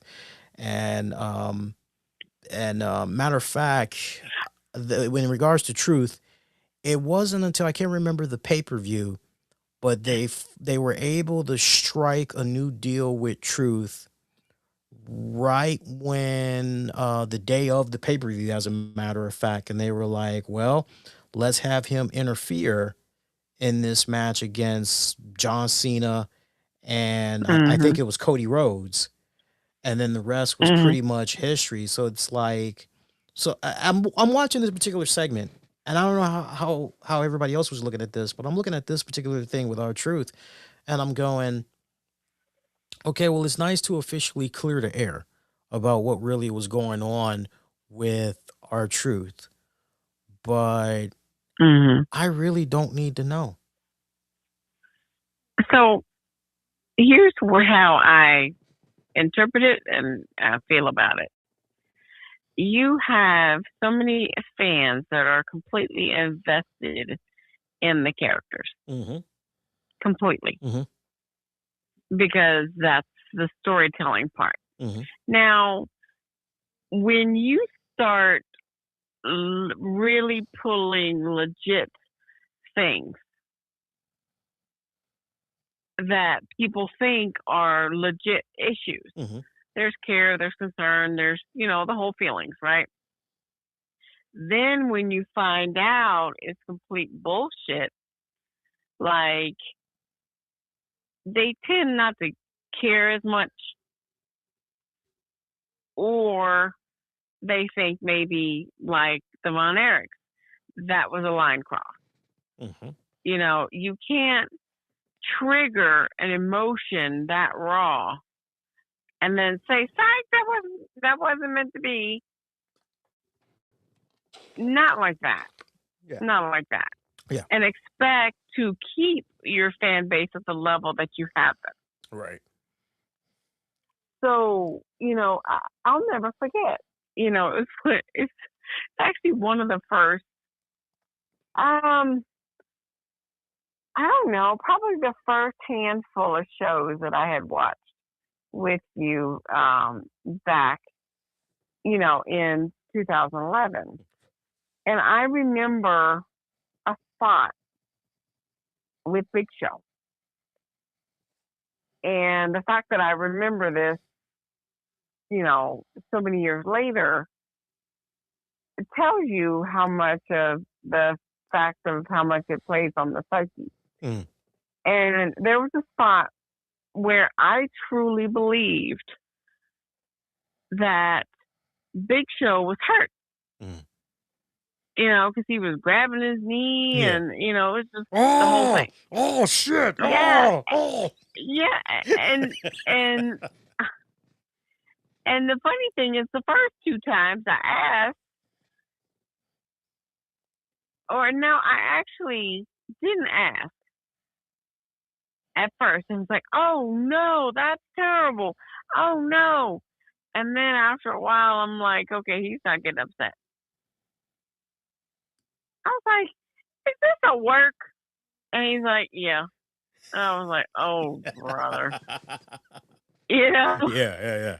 So, but that, of course, that's something else. But I mean, like real life hard hitting situations, you start to lose your credibility as a company. Right. And that's how you lose fans, and everything starts kind of spiraling from there. Not to So, mention, look at how two-faced Triple H Paul yeah, Levesque is looking here, because remember what he was saying yeah, on social media, and then when he went into the press conference for that pay-per-view, he was like, in his response to the whole R-Truth situation, he was really playing into we got you good, kid, didn't we? Did you enjoy the show? And you had R-Truth's son come out the very next day and say 1-0 a show concerning my dad. My dad was legit like done with WWE. WWE, they didn't try to work things out with him. My dad was literally right, like out the door. right. And I Well, and I I think still feel to this day on my own thinking process mhm, is they were ready to be done with him, mhm, and the outpouring that came from it, mhm, they were like, wait a minute, hold on, yeah, you know, let's backtrack a little bit, because that's the way it played out to me, right. not the way they're trying to spin it. And look at what's pretty much happened with R-Truth since. Now he's been making sporadic appearances, messing with Yep. some of the GMs, showing Mhm. these little plastic containers with little notes in them. And he's like, "Here, I'm going to leave you with my balls. Take care of them now. Make sure you treat my balls just right." And it's like, and then we never see him again for like a couple of more weeks. And, they could have done something really meaningful and impactful with this guy. Yeah. And, Yeah. it's just really, really frustrating. Um, what did you think about that whole LA Night segment, by the way, with Triple H, and how Um. involving producer Chris Park, who seems I like that they just said for him they gave him the lower third, former wrestler, and it's like, no, he's a producer. What the hell? I didn't. I kind of had a little bit of a. I felt a little disrespect there for for Chris Park. It was like he's been a producer for them for some years now. But yeah. Well, yeah, I don't. As far as LA Night and that part of it, I really do think it was kind of like it, it was one of those conversations that you would be um, in with a boss, and when they have to essentially reprimand you, Mm, because that was the look on his face. yeah. It was like, damn, I fucked up. Yeah.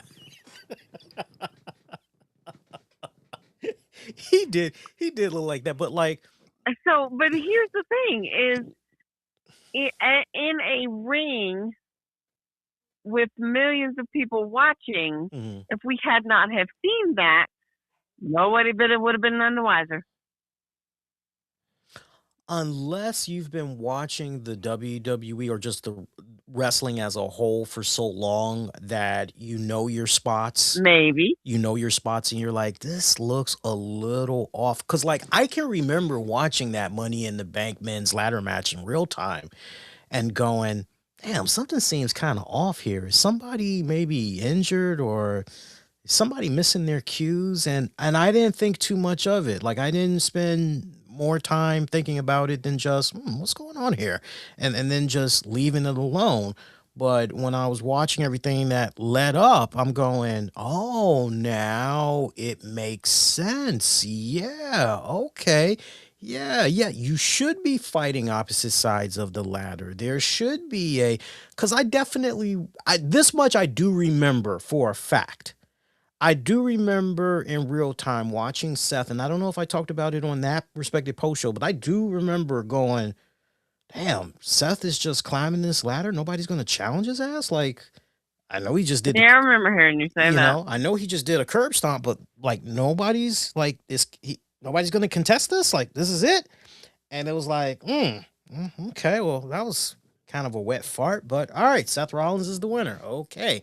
And now we see, and it was so funny, Tams, because I saw so many rage bait clicks from people that were like Triple H belittled LA Knight.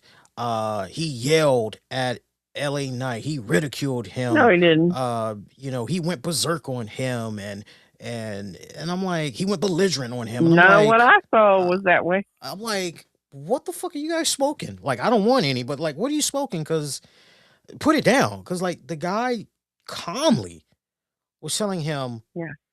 here's why what you did didn't work, Mhm. and here's why we did it the way that we did it. And the way that Mhm. I relayed what I looked at, which picked up a decent amount of likes from people on social media. I said, look, and I'll read to you exactly what I said because you might have missed it. I'll read to you exactly what I had said, and then we could talk a little bit more about EO Sky because I definitely want to get your thoughts as get that woman perspective in regards to EO Sky and hugging it out there with Triple H and everything. Here's what I said word for word. Watching WWE on Real, of all the producers, Chris Park, aka Abyss, is someone I'd love to have putting matches together if I was a wrestler. Very approachable, humble, and full of enthusiasm. I think we all as a community would definitely agree with just those takeaways. He laid out perfectly LA Knight's role in the finish to Money in the Bank, and Knight blew it. When you're putting a production together, everyone must do their part and to the letter. When you don't, you let the whole team down and come off arrogant, confused, selfish, uninformed, or all the above. That's how you get talent, producers, and directors who may be hesitant to work with you again in the future. And that's the last thing you want. Triple H calmly told him what was up, and the way he did it was fine, contrary to what many are falsely reporting. You just because I definitely was looking at that. Now the production cap is coming on, and I'm going, yeah, like there's a reason why, like, because the last thing you want is for the director, and the person that came up with the script to pull you to the side and go, what was that? Like, why did you do that? I mean, if you want to be totally truthful, Hmm. it was more like Mr. Park was actually being more um enforcement on, hey, why didn't you, or blah, blah, blah, versus Triple H was actually being the more calm of the two Hmm. and saying, hey, well, this is why it's this way, and essentially being very political Hmm. about it Hmm. and not making him feel like a shithead. Right. So I don't see any of that. I don't believe any of that. I mean, obviously, that's part of your, like you call it, your independent journalists Hmm. who just want to speak their mind, Right. because that is more of an opinion versus an unbiased fact. Right. Is one of our furry little daughters, are they trying to pay me a visit or something? I think so, Okay. because yeah, they're having a fit in here. So I tell you what, let's set up the next segue while staying with WWE Unreal. What are you making of the EO Sky hugging of Triple H there, as many people have said, straddled him backstage there, and Well, yeah. I mean, okay, so let's. I mean, kind of going a little bit off of the segue Uh, is a little bit of over exaggeration in reference to the Triple H and LA Knight segment. So it's a little bit, I would say it could be a little bit of over exaggeration. And then the other piece of it is, yeah, I guess, you have some people who could just be that excited about a particular, a particular thing, and the fact that she was able to move up or, get a nod. That's also that, which is cool. Um, but it's very uncommon for a woman to do that. I'm listening. And I'm listening. with that with that being said, in my experience, most women don't go up to another male and essentially wrap their whole body around them. Now, could that be part of the dynamic that they already have and nobody's really seen it? Maybe. Yes, he has 3 daughters, but I still find the behavior odd.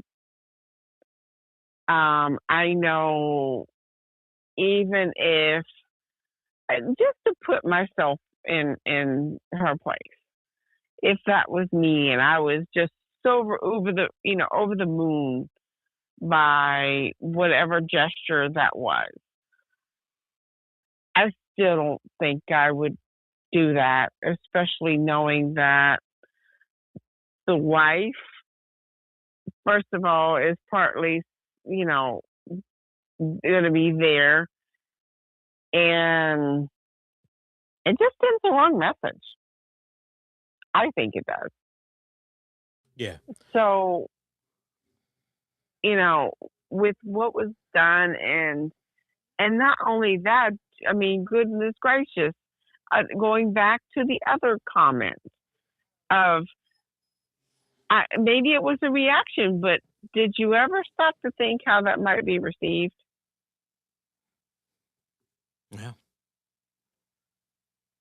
Well. But again, just to be clear for the record, Mm.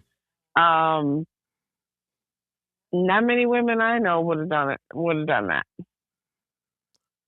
no matter how excited they were. It's so interesting because when I have looked at the career of Io Sky, even before she came into the WWE, she has always been physically a affectionate person, and I Did she go wrapping her legs around everybody else too? she would be hugging people. I've never seen her straddle. I know she's been straddling Rhea Ripley as of late. I've been seeing her straddle Rhea Ripley for a couple of months now, and a couple of other people. So it's not like, oh, there must be something, going on between the two of them. Like I've seen her physically, like, she was definitely doing some stuff, overseas and all that, but like she is a physically affectionate person. And it's so interesting because, and I don't think there's going to be a decent amount of people that's going to really be bringing this up. Hang on, because Precious wants to go out now. I guess she said it's a little too cold. Why don't you, because you're on your phone, why don't you try talking to me while you let the girls out? Because I think maybe they want to potty, and then Mm-hmm. while you're listening to me and multitasking, I can answer this. But like, I don't see. I was curious what some of my friends and colleagues in the podcasting world had to say about this particular situation, and there's a huge element that they are missing to this. And I saw what Vince Russo at great length had to say about this, and there's a part of me that definitely like understands where Vince Russo is coming from, especially when he's like, bro, bro, bro. If my wife were to come home and say to me that her principal, basically her boss, straddled her, jumped into her arms and straddled her, and like, bro, I'd be getting a divorce, like I hear him and all of that, and it is one of those things. It is one of those things where you go, oof. But it made me think about this, everybody. I remember a time growing up when if you were in your neighborhood, there would be a certain uh, friend of the neighborhood that you knew if some stuff had went down, you could depend on them.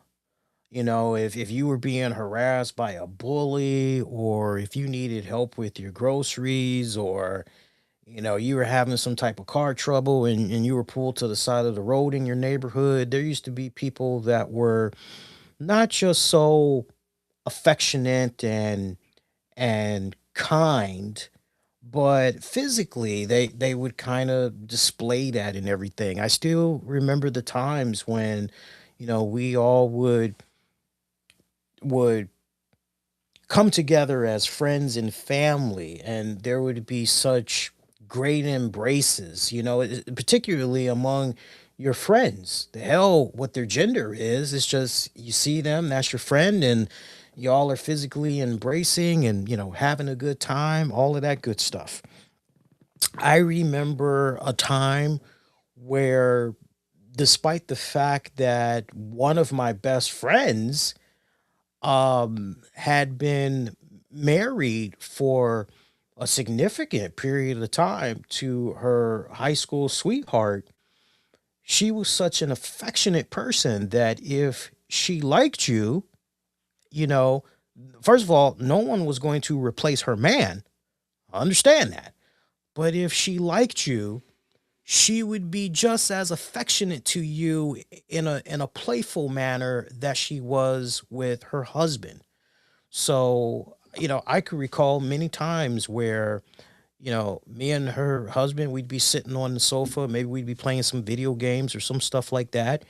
And then she would just jump on the sofa and just drape herself across us. Her upper body would mainly be near her man, rightfully so. And then I'd have her feet and legs, and like I didn't think nothing much of it. That was just her personality. It didn't make me go, "Oh my god, boner alert! I gotta excuse myself." Like it didn't make me, uncomfortable at all. And I can remember times on my job when I used to work security, for example. I would come across troubled individuals, and I would be like, regardless if they were male or female, I would come across troubled individuals, and I'd put my hand around their back and I would say, "Are you okay? What's going on? Do you need some help? How can I help you?" And Tams, everybody, gone are those days where you could be that affectionate, because That's true. nowadays everybody is like, Everybody thinks that there's an ulterior motive. right, they either think you're a creepo, or um they just feel just physically uncomfortable. There's just that anti socialism that's at play, because we all Mm, have gotten so disengaged that's from that true. human interaction that we don't know what to do with ourselves Mm, when we finally come across that human physical interaction aspect.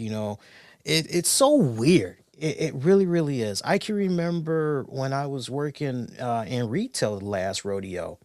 If I liked you, I'd pat you on the back and I say, "Hey, how you doing, buddy?" Or I'd pat you on the shoulder, like, "Hey, how you doing?" And I'll never forget, I had this one guy who just yelled out loud, "Don't touch me!" And it was like, "Oh, okay."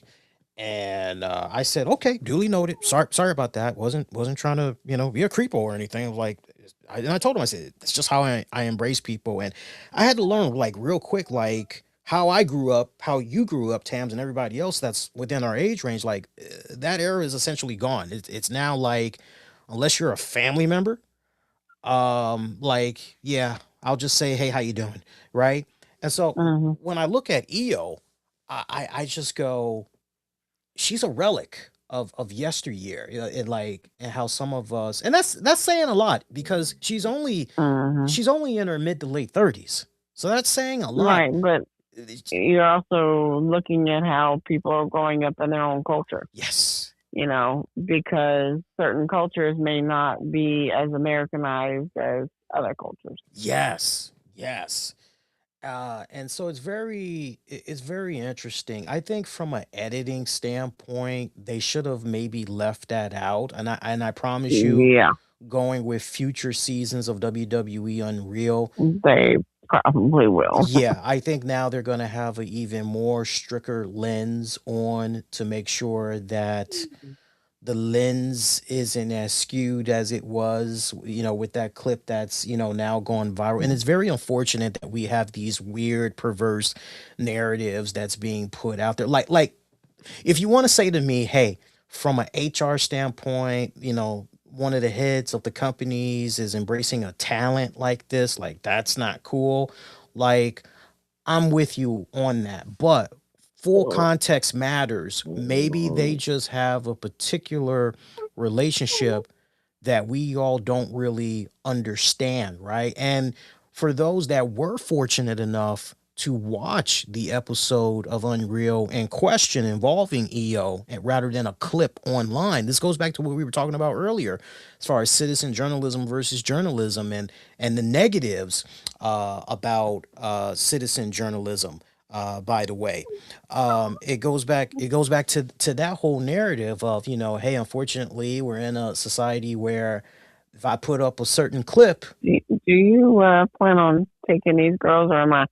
you're supposed to just do it already. And remember what I said earlier is like multitask, just while you're on the phone. Oh, I thought you were talking about you was No, no, no. You multitasking. you know, I was buying you time with that train of thought. I would have thought you'd have been yeah, go ahead, do it while I talk to folks. But it's one of those deals where what was the last thing I said? EO Triple H. What was the last thing I said, everybody? I'm a little bit, I got a brain fart, unfortunately. It's live, pal. It happens. What was the last thing I said, hon? Basically, compare and contrast in reference to um, journalism being, live Oh, versus. right, right. Shout out to everybody that actually watched the episode in question and actually were able to form, a real like. And if you felt uncomfortable even after you watched the whole episode, it's kind of one of those, okay, like I hear you, I get it, but at the end of the day, we don't really know their relationship because not for nothing, you're going to treat certain people a certain way versus other people that you really don't know like that. It's just a fact. It's just a fact. We all are like that when we're, among people in our own inner circles and all that.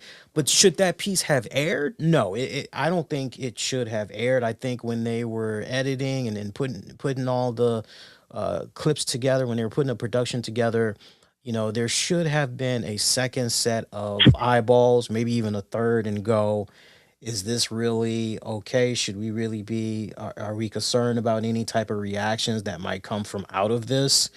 And if so, how are we going to handle it? Right. We did poll you guys. Tams, you'll be interested to know where things stand right now with the polling results. We polled you guys exclusively on youtube.com/the RCWR show. Click on the post section. And we asked you, whose side are you on in regards to this whole EO Sky hugging of Triple H and the way all of that was handled? And it was nice to see Triple H in Unreal really put EO over. Saying she's just a kind, sweet person. Um, does any and everything you ask of her. A pro's pro. Even went as far as to say, if I had to start everything over, all my wrestlers are gone and I pretty much had to start with a new roster. Like, take everybody away from me, but at least leave me EO. Like, I can do a world of good with EO. And it's like, okay, that's a really high compliment. Like, I thought much higher of a compliment than what he gave of Rhea Ripley. Here's the polling results right now, going from least to highest. Got a tie at 7%. Half of you are saying they not learning from the Vince McMahon scandal. Other half of you are saying it's all about the game and how you play it.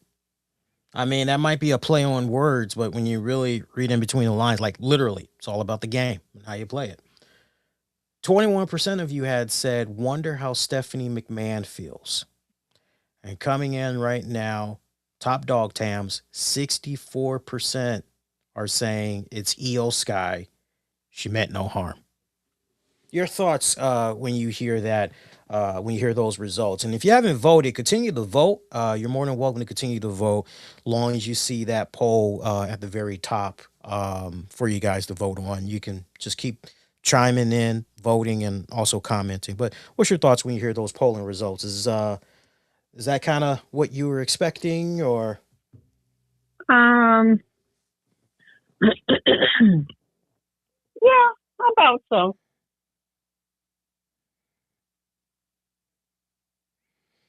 so? For the record, you're definitely uncomfortable, a little uncomfortable with what you saw there of the straddling. Yeah, because the last person I saw straddle like that was Whitney on Bobby Brown, and that was her Yeah, husband. you're right. You're right.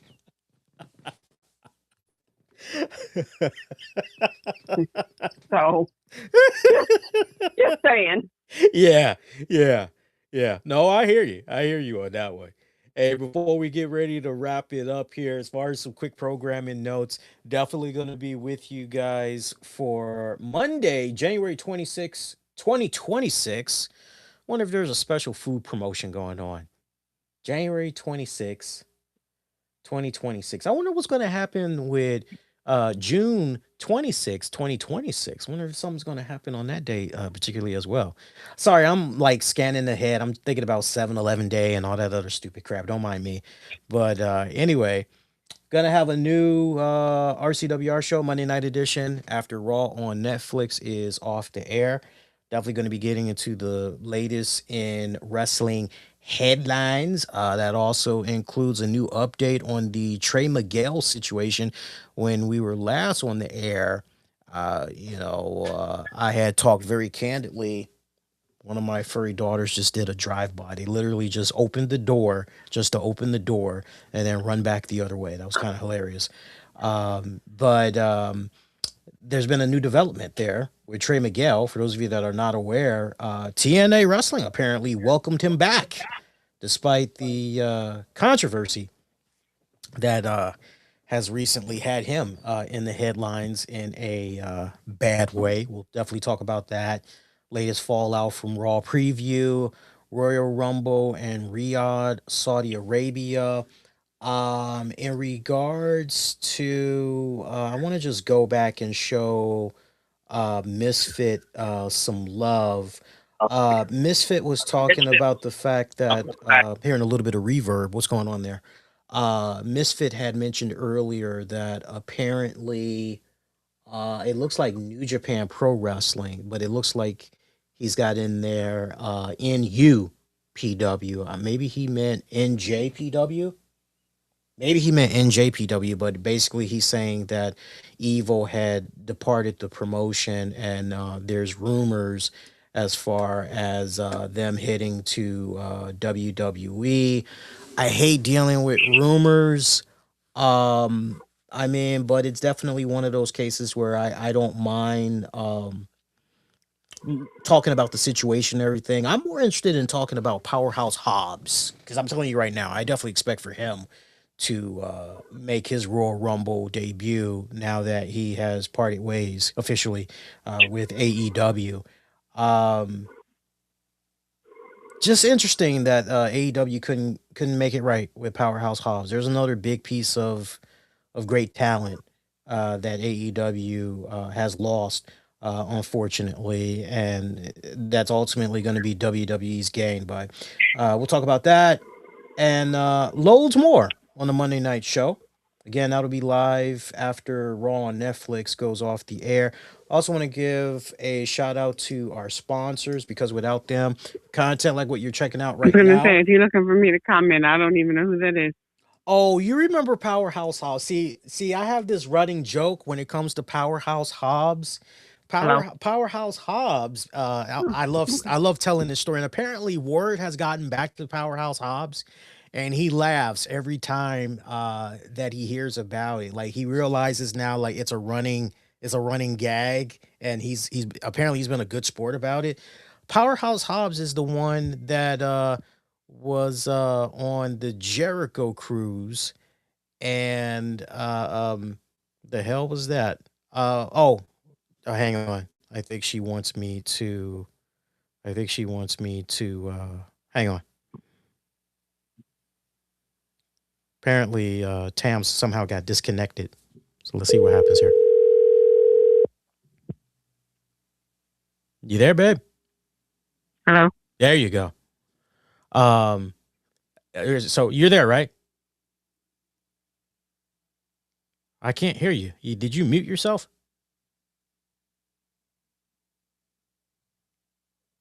Did you mute yourself? I think she muted herself, guys. Hang on. Let's try that again. Babe, you there?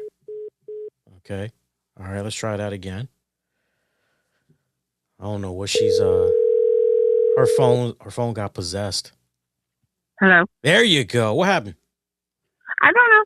Okay. Anyway, you remember Powerhouse Hobbs because I have it on very good authority. When I've told this story over the years, Powerhouse Hobbs, he's heard it and he's been a good pro about it because it's a running gag. Powerhouse Hobbs is the guy that would not push the right button for me in the elevator on the Jericho On the cruise. cruise. Yeah. Okay. I'm sure he's heard that story a few times. Yeah. Big cock strong black dude. Yeah. Yeah. Powerhouse. Yeah. Yeah. Mhm. Apparently he's WWE bound. Yeah. Okay. Rumor has it he's possibly going to be debuting at the Royal Rumble. Oh, okay. So I'm hoping that's true. That's how I would set it up. Right. I would definitely set it up like that. That would be pretty Mhm. huge. Mhm. Yeah. Before we get ready to dip, I want to give a shout out to our sponsors because without them, content like what you're checking out right now would not be made possible. Shout out to the good folks over at bitesite.ai/get. BiteSite is an AI powered nutrition tracking app that helps you understand what you're eating within seconds. Just snap a photo of your meal, and BiteSite instantly analyzes calories, macros, and nutrients using advanced image recognition and food intelligence. It's designed for everyday users, fitness enthusiasts, and anyone looking to make smarter food choices. Check them out, Bite Site. If you don't hear me anymore, hun, it's because I put you on mute because I'm getting a little bit of reverb.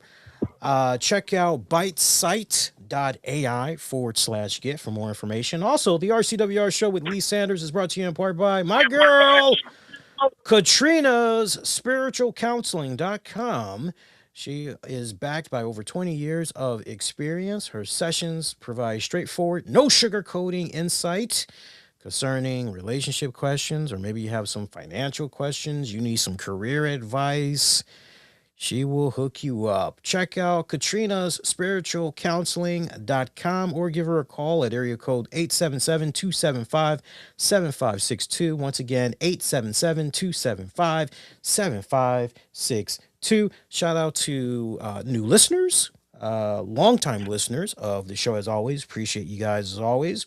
Appreciate our Patreon backers. Everybody that's been checking us out all throughout social media. Remember, we got episodes available for you guys throughout all your favorite listening platforms. We're available wherever you get your podcasts. Just search the RCWR show. Feel free to leave those ratings, reviews. Definitely helps a ton. And other than that, honey, any final words? Honey is silent. Either she put me on mute. Oh, no, I thought I was still on mute. No, you're good. All right, guys. Take care. Have a good night and happy 2026.